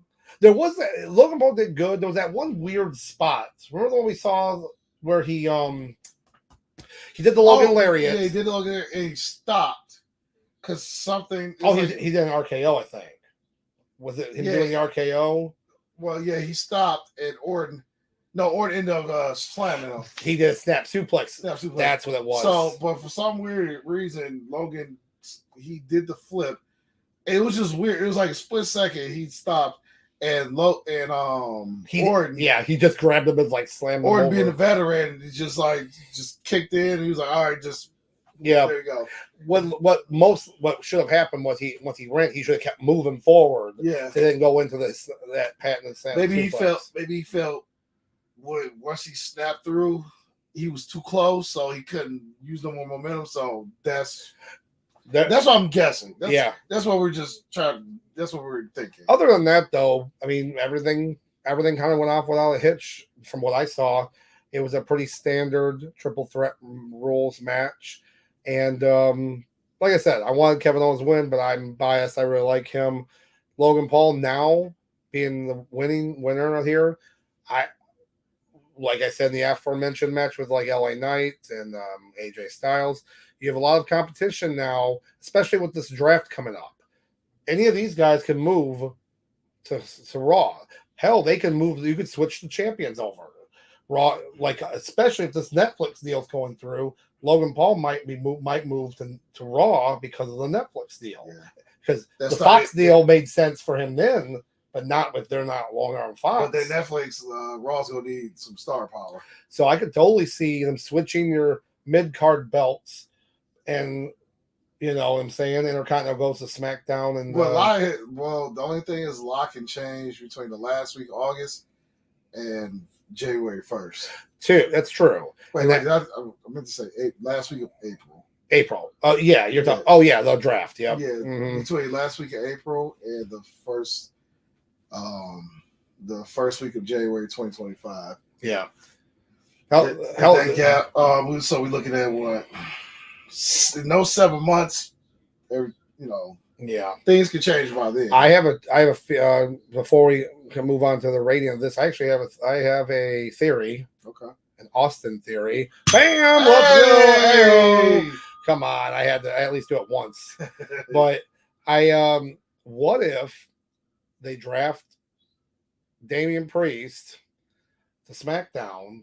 You move Cody Rhodes to Raw. Move your world champions, but Rhea Ripley stays on Raw. She doesn't get drafted to SmackDown. She stays on Raw because the belts at that point, they're not Raw SmackDown branded. They are their own belts. Well, the main belts never were. Yeah. Well, the women's were branded. Well, they were the color, and they switched the color, like the like the Universal switched the blue with red. Right. Yeah. Oh, you're right. The women's were color. The women's was all that, and then the tag belts. Yeah.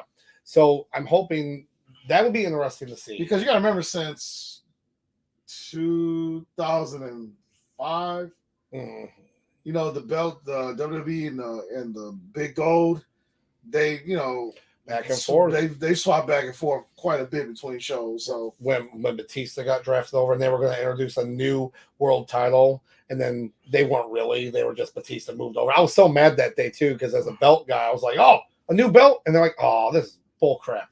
There was no new belt in that bag. You're just putting Batista on SmackDown now. So, but I do like the idea.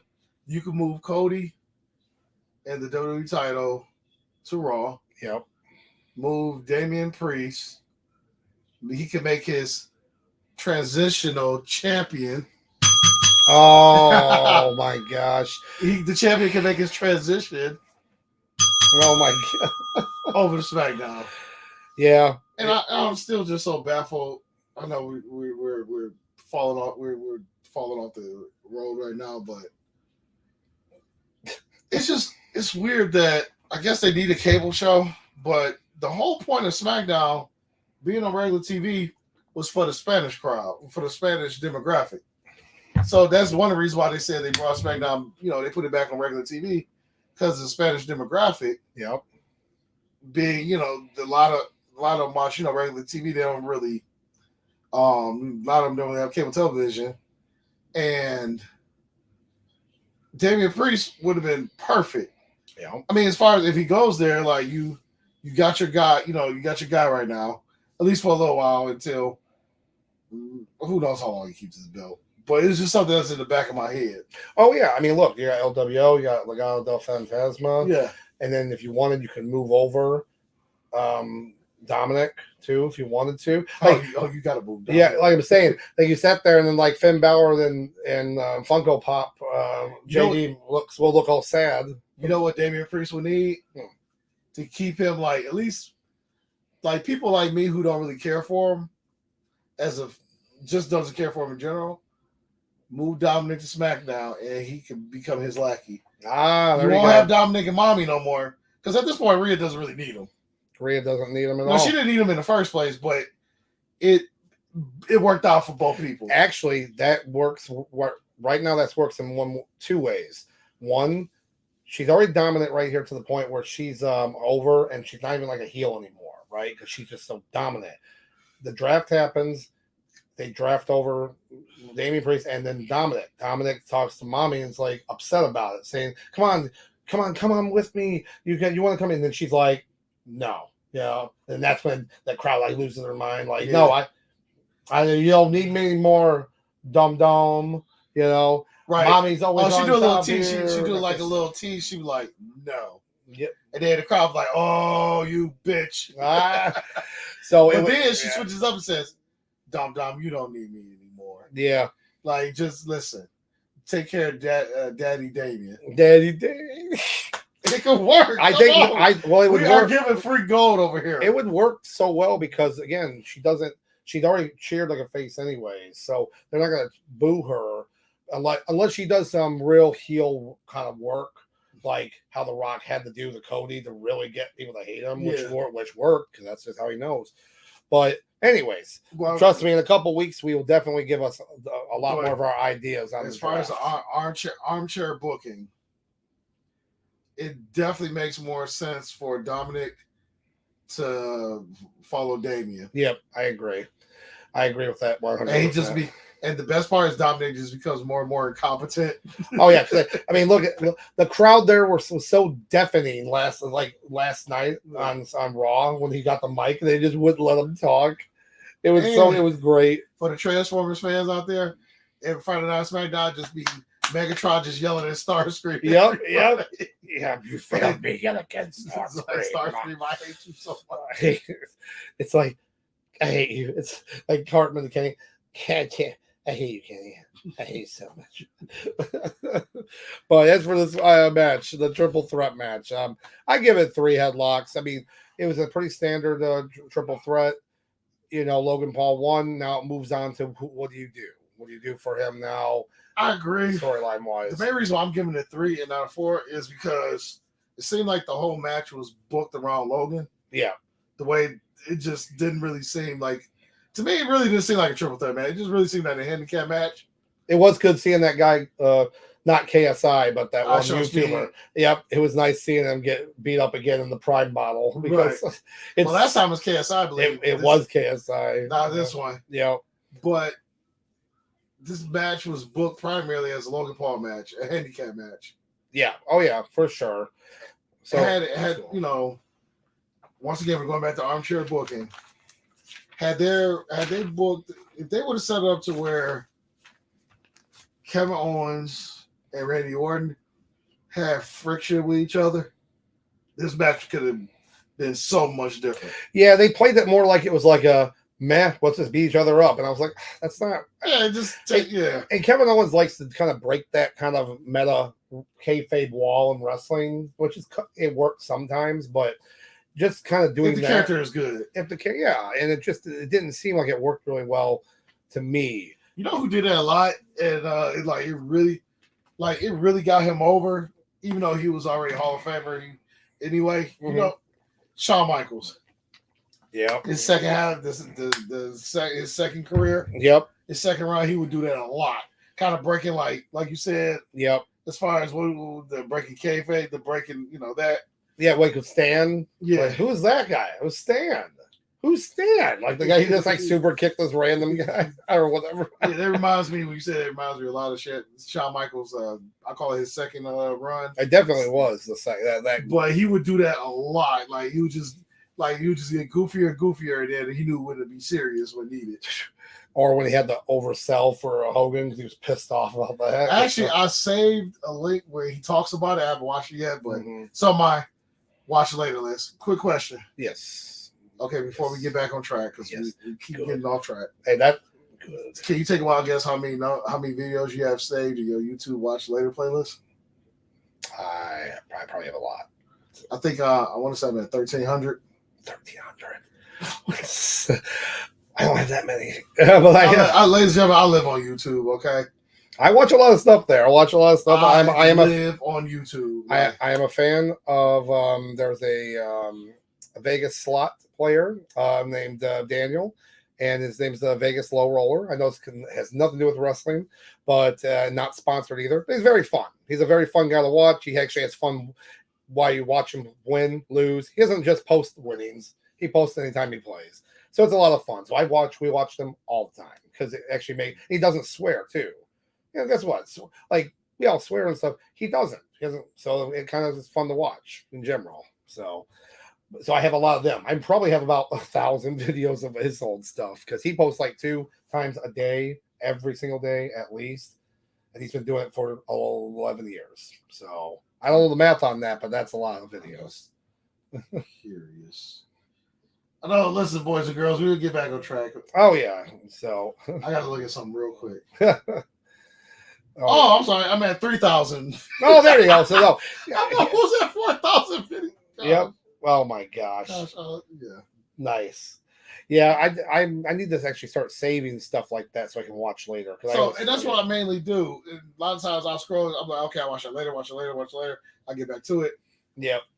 But, ladies and gentlemen, let's keep it moving. We'll keep it moving. Now we're going to go see the cake that runs the place, the Bayley versus the champion, the WWE Women's Champion, and Io Sky. And, this has been a long time coming.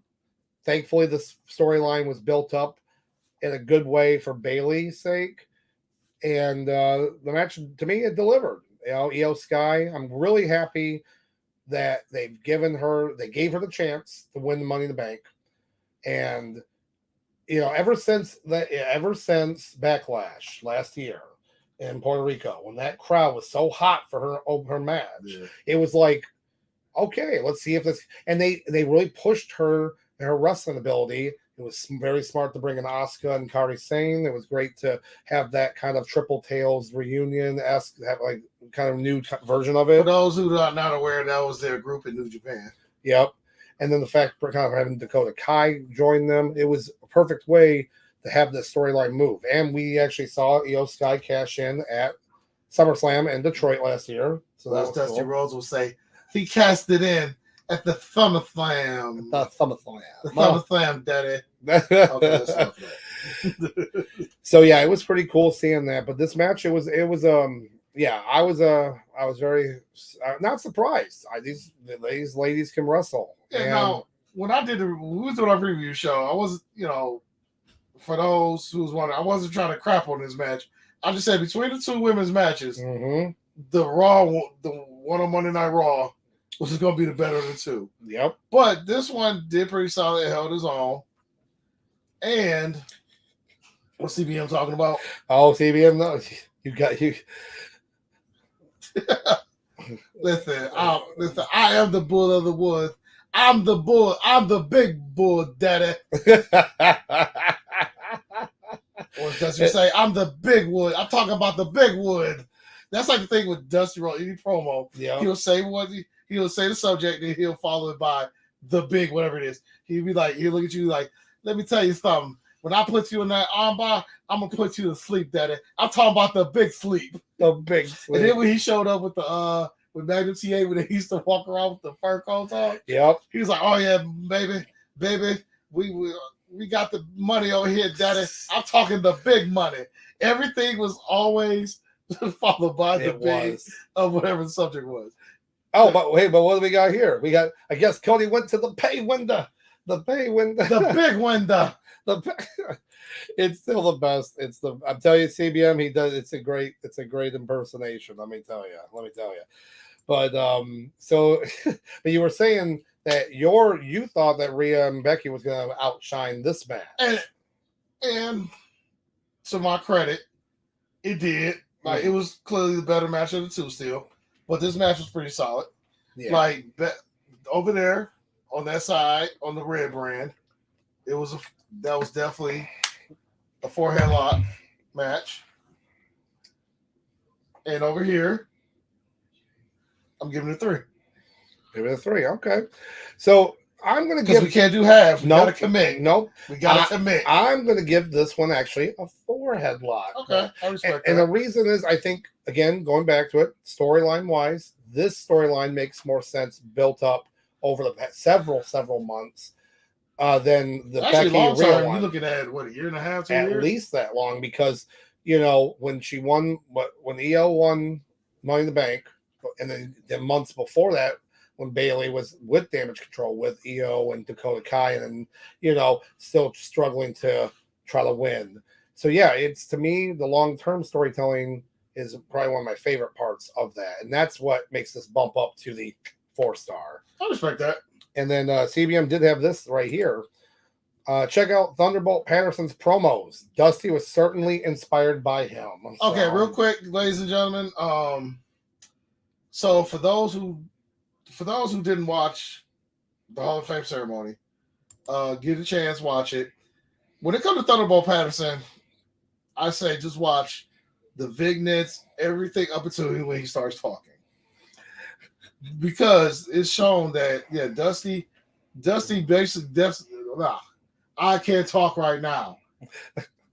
Dusty definitely took a lot of stuff from him. Inspired, whatever you want to call it. And Road Dogg did as well. So, but when y'all get a chance, watch the vignette of it. You'll find out, like, Thunderbolt Patterson, he inspired a lot of people's character and their charisma is what they do now. So very cool. Yeah, don't watch. Yeah, you don't have to watch his speech. he just goes off the rails to the point where he says one more thing, and then he talks for like 5 more minutes, and then one more thing, and it's like, so you're talking about a Midwest goodbye? Is that it's basically the same? I was thinking of Grandpa from Jackie Chan Adventures. One more thing. Oh my God! Real quick, something you should know. Match went almost 14 and a half minutes. So for Bayley, EO Sky, 14 minutes. So they went 14. Rhea went 17. So okay. So they gave them some time. Yeah. They gave the women longer than pretty much any of the men's match except for Logan Paul in that triple threat. So yeah. So when it comes to the women's matches, with the women's title matches, the only people that got more time with them is obviously both main events and the 6 tag team match, which makes sense because you try to deal with 12 people in the ring. 12. Yeah. But that's then cool. Okay. All right. Very cool. Logan Paul got just about 30 seconds more.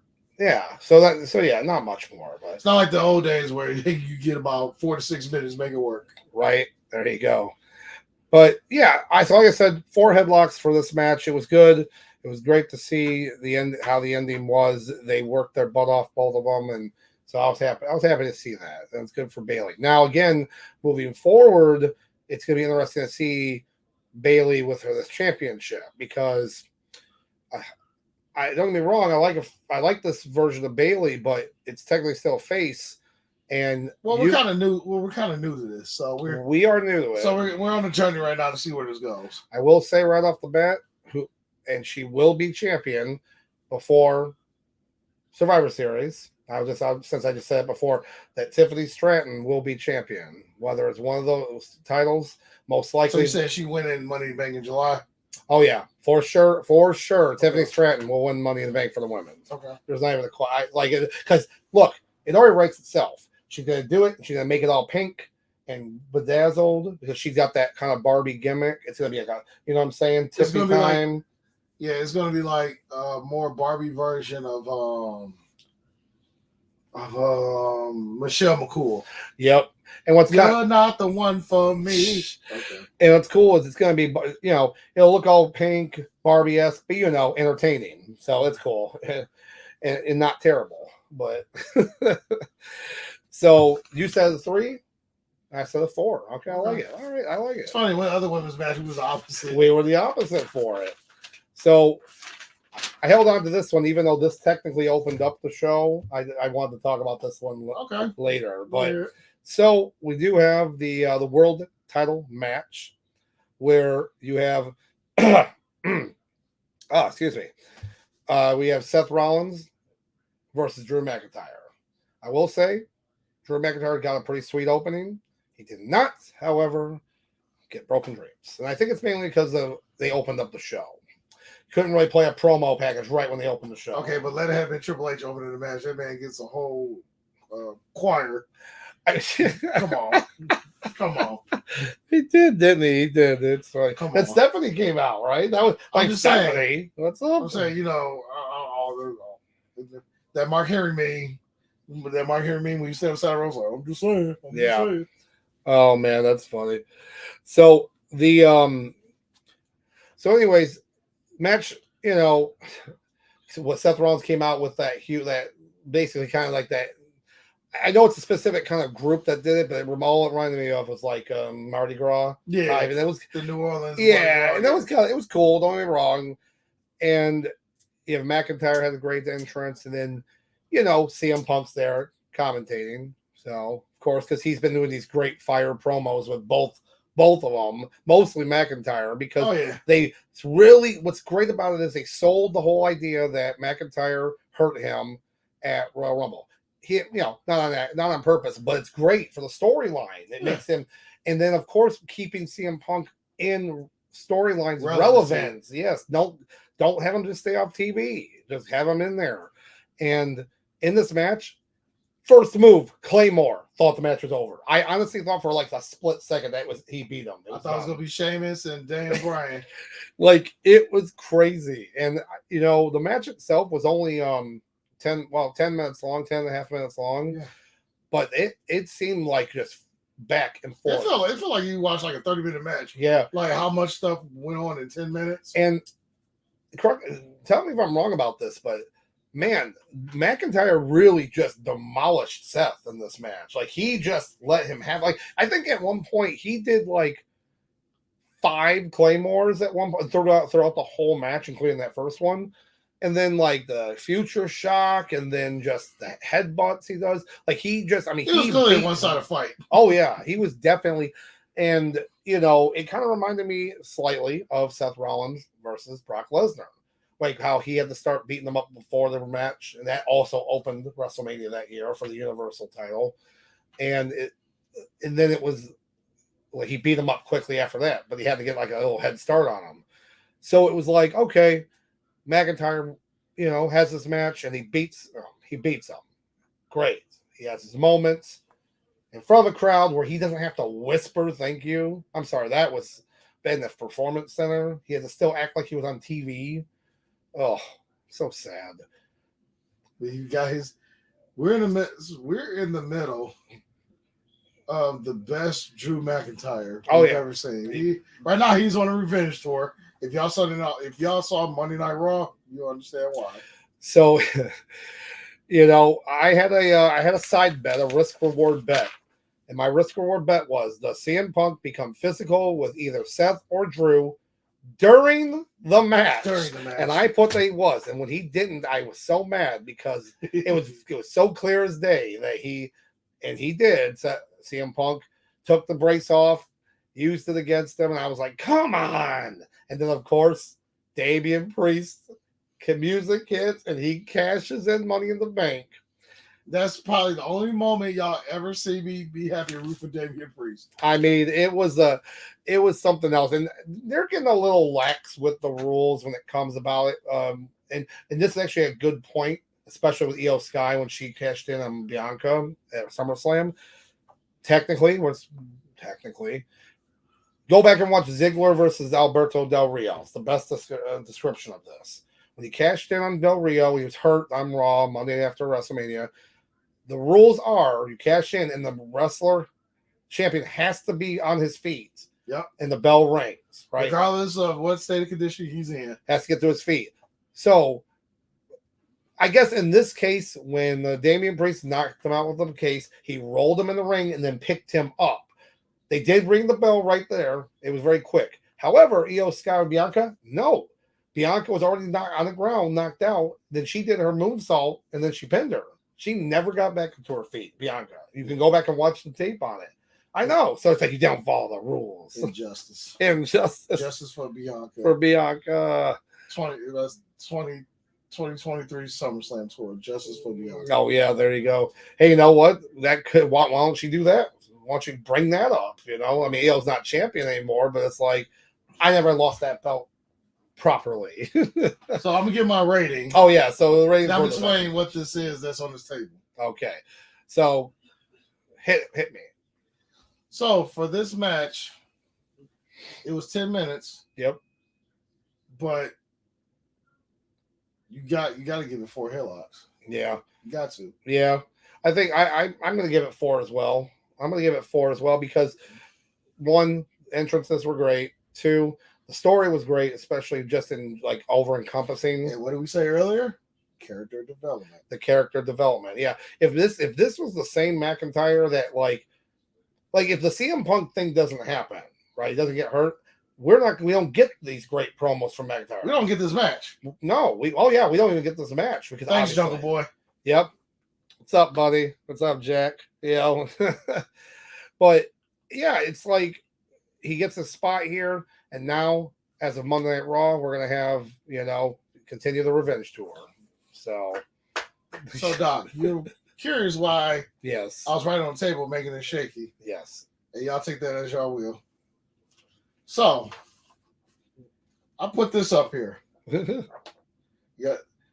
The number 2. I figured we'd do a new segment. Okay. I know we have the heat of the week at the end. Uh-huh. We're gonna call this the number of days where we don't see the buckle bomb. You know how they have like the construction zone, like injury-free zone for like so many days? We had to start. We're now 2 days without the buckle bomb from Seth Rollins. There you go. Well, 2 days. 2 days. I like it. 2 days, buckle bomb free. Buckle bomb free. All the wrestlers can perform like normal. No injuries. Yeah, and then once again, buckle bomb free. Buckle bomb free. until another wrestler utilizes it. No. It has to be Seth Rollins. Oh, it has to be Seth. It has to be Seth Rollins. Okay.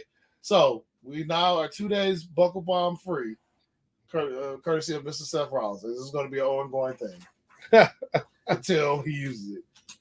I like it. So, and then of course, the 9-second match of Damian Priest and Drew McIntyre.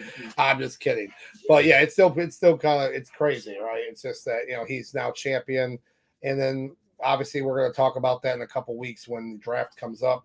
Possibly, we already talked about a little bit about possible moving over to the different brands. We shall see. We shall see. Then, of course, we got to go down to the big daddy of them all. The big daddy. The big daddy of them all. Yep. Of the fan. Not the big daddy. The big daddy. Yes, you have to say the big daddy. And, of course, we're talking about for the Undisputed Championship. I think I speak for all wrestling fans. I speak for all wrestling fans. Shout out to the championship. I speak for all wrestling fans when we say, thank God it is over. Yep. It's over. It's over. That slight idea that they wanted to have him beat Hogan's record after SummerSlam, man, that was a little bug in my ear. That was a little earwig that wouldn't go away. But the nuclear heat, yes, the pun very much intended. I'm telling you, they wouldn't have got out of Philadelphia. I don't think they would have stormed the ring. Well, with Philadelphia culture, they definitely would have been throwing trash in the ring. Oh, trash would have been thrown. It would have been bad. So, you know, the match itself, Bloodline rules, which meant anything goes. That's all it meant. You know, it's just a hardcore match with a different name on it. And at that point, you knew there was many rumors going around, like who's going to show up, who's going to like here and there. And I was pleasantly surprised, but also confused. And, you know, again, we akin this to be saying it was like Avengers Endgame. It really was, though. Like, you had Cody just getting beat down the night before. Now he's here wrestling. He's getting ready to wrestle. He comes out one with Brandy. First time since he's been WWE. Hey, Doc. So that was nice. What if it was like Avengers, like Cody's just getting the crap beat out of him by the Bloodline? All of a sudden, the portals just start popping up in the ring. And it's all like the dead wrestlers. Oh, my God. The wrestlers of the past. Yeah. Oh, and my just gosh. the ghosts, wrestlers past come out and just all get together and beat the crap out of Roman. Yep. So I'm just saying. No, I didn't. Look, it'd be so fun. It'd be so fun to watch. I will say, Cody had a pretty sweet entrance, though. He had Brandy with him, his lovely wife, and he had a sweet mask. People were like ripping on that mask. I'm like, guys, it's his tattoo. Well, what it is, and like mask form. Well, because Cody is not a big guy, mm-hmm. So it looked like it was a 5-year-old trying to wear their dad's like Halloween mask. I guess that's what it was. This is the angle it was at.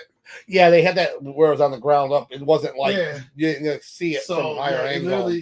So in most people, it literally looked like it was like Cody's mask just looked like this. Yeah, you know. Yep, you're right. That actually makes sense. It was to me. It's just like I thought it was cool, but it just looked weird. Mm. So I'm looking at it like, man, this mask looks like really big on his head. Yeah.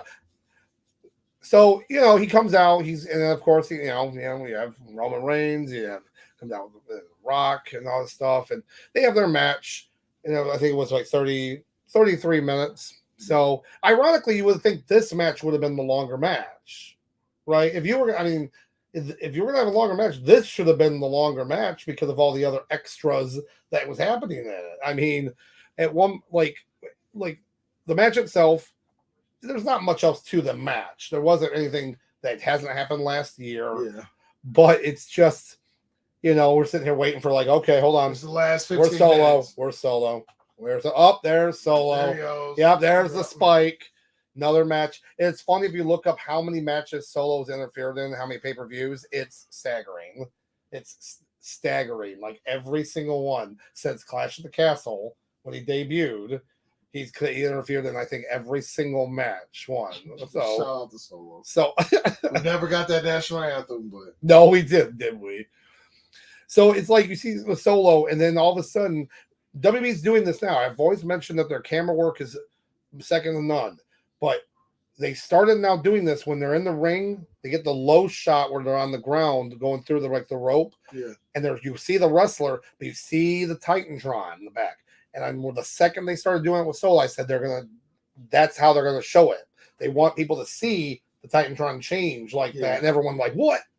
To get that visual, and of course we get John Cena is out here, and it's like, okay, all right, John, that's cool, that's pretty cool. Come out there, do his stuff. Got give AA to Roman. Like Roman got beat up, man. Everyone beat the crap out of him. Yeah, right? Roman definitely got his ass. Like so, but then the Rock come out, and then Rock looking good, man. He had like the I almost looked at like the Elvis-esque outfit because the vest had like the high collar, and he had like the white kind of flared pants. Like he looked like the final boss of an SNK King of Fighters game. I'm telling you right now. Sure, what's the name? I think his name was in KOF 14. I think his name was Anton. Yes, he damn near was dressed like that. Yes. Anton. You talking? I gotta look it up. No, I know for a fact that's Anton because he started the whole tournament and he wanted to be in it and be the final boss or whatever. Yeah. Yep. I think that was. I believe that was his name. Oh, okay. Yeah. Oh, that's funny. But he definitely reminded me of that. So then you have him come out there, and then everyone wanted Austin. We all wanted Austin to be the one to come out because it made more sense. Austin and Rock with their heated rivalry, gladiatorial, rivalry. But instead, we get the Undertaker's gong, which, look, it's the Undertaker. People are going to cheer and be very confused. So the gong happens, lights go out, and Undertaker shows up behind him. Or it should be more clear. Mark Calloway just showed up behind him because he was just dressed like he normally would have dressed if he showed up. But it's the Undertaker. Look, we're wrestling fans. Come on. Rock does a great job selling it, turning around slow, like, oh God. And then, he takes him out. Then, of course, in perfect Undertaker fashion, he uses his powers to make them both disappear. Remember, like, the only thing left was the strap? Yeah. And they're like, where'd the Rock go? They're both gone. Bye. So it was a fun little spot. I just truly wished it was Austin instead of the Undertaker. So unfortunately, we won't know until he kind of says himself why he didn't do it. But at that point, I mean, there was just so much going on. It was you can't even call this. You can't call it overbooked because of the story leading up to it. But it really was just so much going on. Oh, and then we all knew this going in. We was like, okay, how many people are showing up? Oh yeah, because at that point, anybody could have showed up just to make sure to help him. The ghost of Stonewall Jackson could have showed up to stop all the bloodline members from interfering. Because there was rumors that Tama Tonga, who signed with WWE, Jacob Fatu is apparently signing with WWE, or he has signed. There was rumors that they both were going to show up, and or do interfere. It's so much. But I will say, Doc, so much, Doc. Yeah. Imagine if we would have heard that glass shatter. I would have flipped the table. I'm like, my God, it's Austin. Like the seismic, like the earthquake that happened in Seattle with Marshawn Lynch, do that run. The earthquake would have been nothing compared to what it would have been in Philadelphia. Oh my! Well, yeah, and they would have had to stare down just like they did at all the WrestleMania main events. No, Stone Cold would have came down with the ATV. Mm-hmm. Would have gotten that ring. There would have been no stare down. Stone Cold would have run right at the Rock and would just walk up to him. Probably would have got on top. Well, he would have flipped them off first and then hit them down. Maybe do a little Luthez or whatnot. But just run up to him and just jump on top of him. Just. Oh my gosh! I'm telling you, there would Philadelphia would have had its first earthquake. Yeah, with how wild that crowd would have got. Oh wait a minute! I don't think it would have been the first one. I wonder, did John Tenta ever wrestle in the ECW? That's what I'm saying. Come on. So match gets near the end. You have Cody, reverse the spear, kicks him in the face, and then goes for now. It's the super finisher, right? The triple crossroads. That's because he's had to use this now. Now it's the super finisher. He just 3. He means business. Yeah, exactly. So that last one, he just he locked in. That last one, I was like, okay, come on, finish the story, you son of a bitch. Come on. Yeah, because we've been waiting 2 years. Well, there was a spot earlier in the match. Remember the spot with Roman speared and Solo went with a spike at the same time. Right. I was like, man, is he going to win on this? Because that was a way to win right there. That was a win. You saying Roman? Imagine that happened. Roman walk out Philadelphia. No, he's not walking out. He has to run out. Oh yeah. Oh, and of course, the one part of the match of all the surprises I forget was the one that was kind of crazy. You have the Shield music come on, and for that little bit,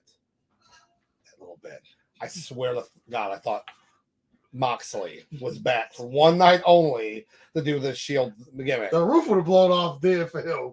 You know what? I'll tell you right now, and I'm going to mention something after this too. It has to do with AEW and whatnot. But if they sat there and said, "Look, he's not really doing much right now, anyways. If it was a one-off, one-night thing, we work together and stop, and this would have been great for this." I could see a better businessman than TK, allowing something like that because it's not furthering some storyline. It's without the Shield, you don't got Moxley. How about I say that? Right. Shield made Ambrose into the big star that then AW wanted. Made him a household name. So yeah, so don't. But it was cool to see the long-term storytelling of Seth Rollins wearing the Shield stuff, and then guess what? Reigns could have took out Cody, could have beat him with the chair, but he remembered. He remembered that Seth was the one that hit him with the chair to turn on the Shield, and he hits Seth because what was Seth? He was Cody's shield. He was his human shield. Bam! That's what I'm talking about. Let's go. He was his human shield for the night. Took that so then Cody could get the upper hand and then take over the match. So, yeah, it gets the 1, 2, 3. And it was cool. Like from everything from Charles Robinson being the ref, being like handing him the belt, like very emotional. Everyone comes in the ring. Like everyone comes out there. You know, Randy and Jay and Kevin Owens, Sami Zayn. Like it was cool seeing these guys come out here. You know, everyone. Now here's what I'm saying right now is another thing going back to that possible deal for Moxley. Okay, here's my thing. That might not have happened. I get it. Moxley is a big star. Whatever. You want to come up with some BS excuse, but it is inexcusable that you would not allow Dustin Rhodes to come there to be with his brother win that title. And I even said, I was talking to one of the people at the party. Yeah. You don't necessarily have to have Dustin be in the match, interfere in the match or anything. No. You literally could have had him stand right outside, stand next to Cody's mom. Yeah. Like he doesn't stand next to her mom when the match starts, but by the time the match ends, he's right next to Cody's mom, and he gets the hug from him as well. Yeah, and I'll explain why this makes sense. Because guess who was actually there in the ring with him? Brody Lee's son. Yeah, he was there in the ring. So you're telling me he can be in the ring, but you're not going to allow Dustin, his own brother, be there? Oh yeah, but I forgot. Tomorrow on Dynamite, Dustin Rhodes is facing Samoa Joe for the world title in a Wish version of this main event. I was about to say, so basically you got a Rhodes versus Samoa. Yes. Yeah. You know what I'm saying? So TK, I'm sorry, but that's the most petty thing I've ever heard in my life. And normally, we expect that from the old fart from Connecticut. Yep. Let's say not Ding Dong Kong. Yeah, it's very disappointing to not have him there. But you know, again, they probably tried and they probably said no. But you know, that's the only thing that'll be good about tomorrow. It'll be interesting to see Dustin in this promo have to tiptoe around it, but he'll flat out be like, "Screw you! I'm going to say something about him." You know, because another thing too, before we kind of get into the rating and into the heat of the week, they showed that promo package on Saturday for Cody. And in the promo package, it showed pictures of him with the Young Bucks. Yeah. It showed pictures with him and Kenny Omega. And yes, these are probably personal pictures. Mind you, he saw Omega and the Young Bucks in New Japan, and that's as opposed to AEW. But you know, it's still seeing that. It's kind of interesting, you know, because Cody's never come out and completely dogged AEW. No, even though he could, and he probably should have, how they dogged him. He never has, you know. Right, he's been a class act. So, yeah, about it. Unlike TK and AEW, you know. So that's frustrating to say the least. But you know what? As for the rating for this, I mean, you got 5 headlocks. You got to give it 5-time headlocks for this match. Just because of the culmination of everything that's happened in the last 2 years. Yes, it really has to be all that. The story. I mean, you're talking about storyline and booking, like that's right off the bat. But had Stone Cold showed up, that would have been man meat worthy. Yep. If Austin had shown up, that would have jumped up to man meat worthy. Not even a question. But not even a question. And CBM's definitely got a fun one here. But TK is afraid for his life and has his talent sign 100 NDAs. It's just so sad to say the least. But yeah, I'm sorry. Moxley should have been allowed to do this one night, one off thing, and Dustin should have been allowed to be there. There's no. Yeah, so to me, Dustin should have just went and did it, because what are you going to do? Fire me? He already said he's retiring this year anyway. Yeah. It's like, fire me. I'm going to see my brother win the world championship at WrestleMania. Win the championship, our father, couldn't win. Very, very frustrating. But yeah, it is what it is, man. But as for overall, that's gonna be for WrestleMania, both nights as a one overall. 4 headlocks for me. I have to say the same thing. I think everything everything evened out a little bit. Even though a lot of matches were 3 headlocks, but this is a 4-star card. I will say right here, so CBM's getting some interesting ones here. What if the Goon? Hoping the Goon will run in, or TL Hopper, or wait a minute, how about Aldo Montoya? Look, we're not doing a gimmick battle royal 2.0 here, okay? And I'm just saying, the portal opened up, you see the sheet come out, said F the Monday. Yeah. He's doing. Yeah, he's got the bars. And he's just yelling F the Monday so loud, even though it's Sunday. Oh, yep. Oh gosh. Yeah, he would. Yeah, because to him, he remembered the one WrestleMania that was on a Monday, and he's still confused about it. The one, and they realized it was a terrible idea. So, but. Yeah, 4 headlocks for sure. Overall, I would say was the best because the entertainment aspect was good. And yeah, I mean, I was definitely entertained. We were all, I thought, pretty entertained by it. Austin, come on, man. You would have over the top. It would have pushed us over the top. But yeah, so that's it, man. WrestleMania until next year.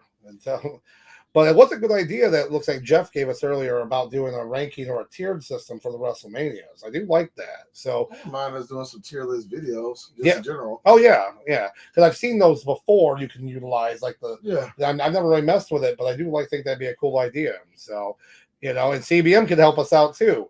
A tiered list of some of the worst wrestling matches, because I know we can find them. And I know it would be fun to do. But we're going to move on to what we always like to do, our heat of the week. And it's going to be hard. Well, I know it's hard. Mine's easy. Oh, yours easy? Okay. I know the answer that everybody would want will be Cody. And he deserves it. But you know who my heat of the week is? Becky Lynch.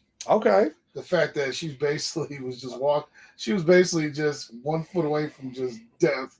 She really was. You're not feeling well. You got a crazy fever, and you still go in there. You put on a 17-minute match. Yep. Very cool. I always say the only people on this earth that are tougher than wrestlers or as tough as wrestlers probably hockey players.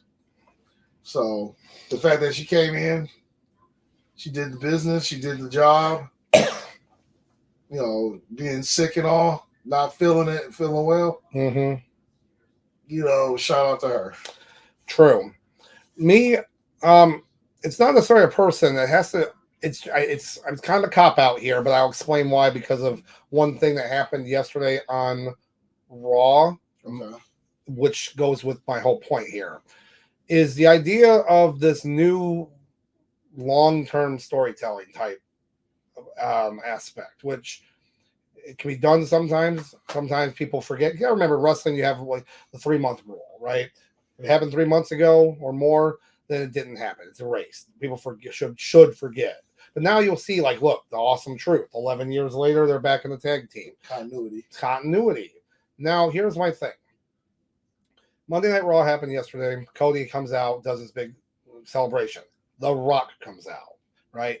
This crowd's booing the hell out of him. He can't even talk. Can't open his mouth, can't even talk. Rocky sucks chants, Rocky does this, all this. He cuts this great promo back and forth, basically, cutting them down a little bit, but also congratulating them. Being passive aggressive. Very good, and it works. But then he does a very interesting spot that was called awkward, but it was actually genius. Oh, I hated it, but go ahead. But that's what I think you're going to say. So it goes. So yeah, he asked for he wanted to hold the belt. He wanted to hold the world title and see how it looked. Because I'll see you soon. I'll see when I'll be gone for a while. I have all this stuff, but it actually goes off of an old promo when The Rock won the world title and Cody Rhodes came in the ring, saying the same exact thing, saying that you're the champion now, but for the next 13 years they're going to be looking at my name. And this is you're talking about the dashing Cody Rhodes, like right before dashing Cody Rhodes. The Rock had just won the new belt they had made from Punk. Okay. And Cody Rhodes goes in the ring, and he literally, and it's a complete reverse because they don't like Cody and they love The Rock. And I watched that promo and I go, I mean, this is exactly where it came from because he's almost word for word saying the same thing. Like, get that belt, I can hold that belt because I'll be getting that belt sometime. It was just because yes, absolutely, I was confused until I saw that and I said that has to be what they came from. And it could have been a last minute thing. The Rock obviously can kind of do his own stuff. He probably talked to Cody. Nobody else. There was probably no writer said it and said, "Hey, do you remember that spot?" And they were like, "Yes, let's work something around that." Okay. That's my only, that's how I looked at it. I thought the long-term storytelling of that. And if they end up doing something storyline wise, like they face each other however many months down the road or whatever, it'll be fine. But The Rock won't win. Rock he'll lose to be done. In my maybe it'll hopefully be a championship versus a career match. Or something. Ooh, okay. Then we know he'll be done. Yep, I like that. Okay, all right. See, I'm picking up what you're putting down. I like it. But yeah, so that was the cool thing about it. Like I said, it was weird when it first happened until I did some more research, and then that popped up, and I go, and that's the cool thing. I don't even remember the promo. I then when I watched the whole thing, going, how do I not remember this promo? Because that time when Rock won the belt, like I didn't really watch as much. It was like a blur. It was a little bit blur up until WrestleMania. I don't remember anything pretty much from when he won it at Royal Rumble all the way up to WrestleMania. I don't remember much of any of that. Also, the dark times. We don't talk about the dark times. We don't talk. Pray to God we don't talk. But so yeah, guys, that's pretty much it, and a great show. And thank you for everyone chatting with us because we always like talking with you. A few new people here today. Shout out to shout out to Derpy Entertainment. Shout out to UFL Football. Yep, Wholesome Welcome Jeff. Back, Wholesome Jeff. And of course, D-Town Guy. Thank you. Oh yeah, he's always here. Shout out to him. And Jordan Kirby. Shout out to you. And then of course, CBM. What can we say? Making his epic return. Yes, finally. He's back. And then, Joshua Stoltz. Thank you, too, as well. So, but we're going to head out for the night here because it's been a long weekend, long past the weekend to the past couple days here. And we'll be back next week. And again, now you almost look at it like it's a new season. They always like doing the season premiere of wrestling in the fall, which I hate. I always say the season premiere is the Raw right after Mania. Yeah, it makes the most sense, But I get it. In the fall, television shows will not. Yeah, nah. Oh, yeah, I thought it was stupid back in 2001 when they first implemented it. Yep. And 23 years later, it's still stupid. So, with that being all said and done, we're going to head out, and then we'll be back next week. And again, we're going to, once we get more information about this upcoming draft, apparently, we'll be covering that. And maybe we should do a live stream of that. We could probably do that. So yeah, we'll talk and see what we can do on that about the live stream because I know it's a 2-1, one on Raw, one on SmackDown. Yeah, we could as long as we got the time for it, because I believe it's the 26th and 29th. I think it's SmackDown. Well, SmackDown starts. I thought Raw starts it. Well, that's a good question. I'm not sure. That's why we have to. That's why I have to wait and see. So it's either gonna be those two or those two. So because last time they did it, actually was SmackDown that started on Friday and then went to Raw, which was again thought that was weird. Don't know why, but I guess it makes sense. Well, because like the NFL, their draft starts from Thursday to Saturday. It's funny that draft is going to be the NFL draft. It's the same time as the NFL draft, isn't it? Ha. Wow. That's why they're doing it. They're trying to get the draft. Not people are going to heard about the NFL draft, so it's like, hey, wait, Smart, WWE's bro. doing the draft.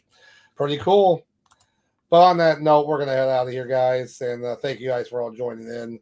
And we will definitely catch you next week.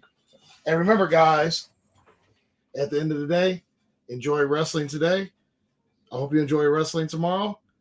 And make sure you enjoy wrestling now. On that note, we out.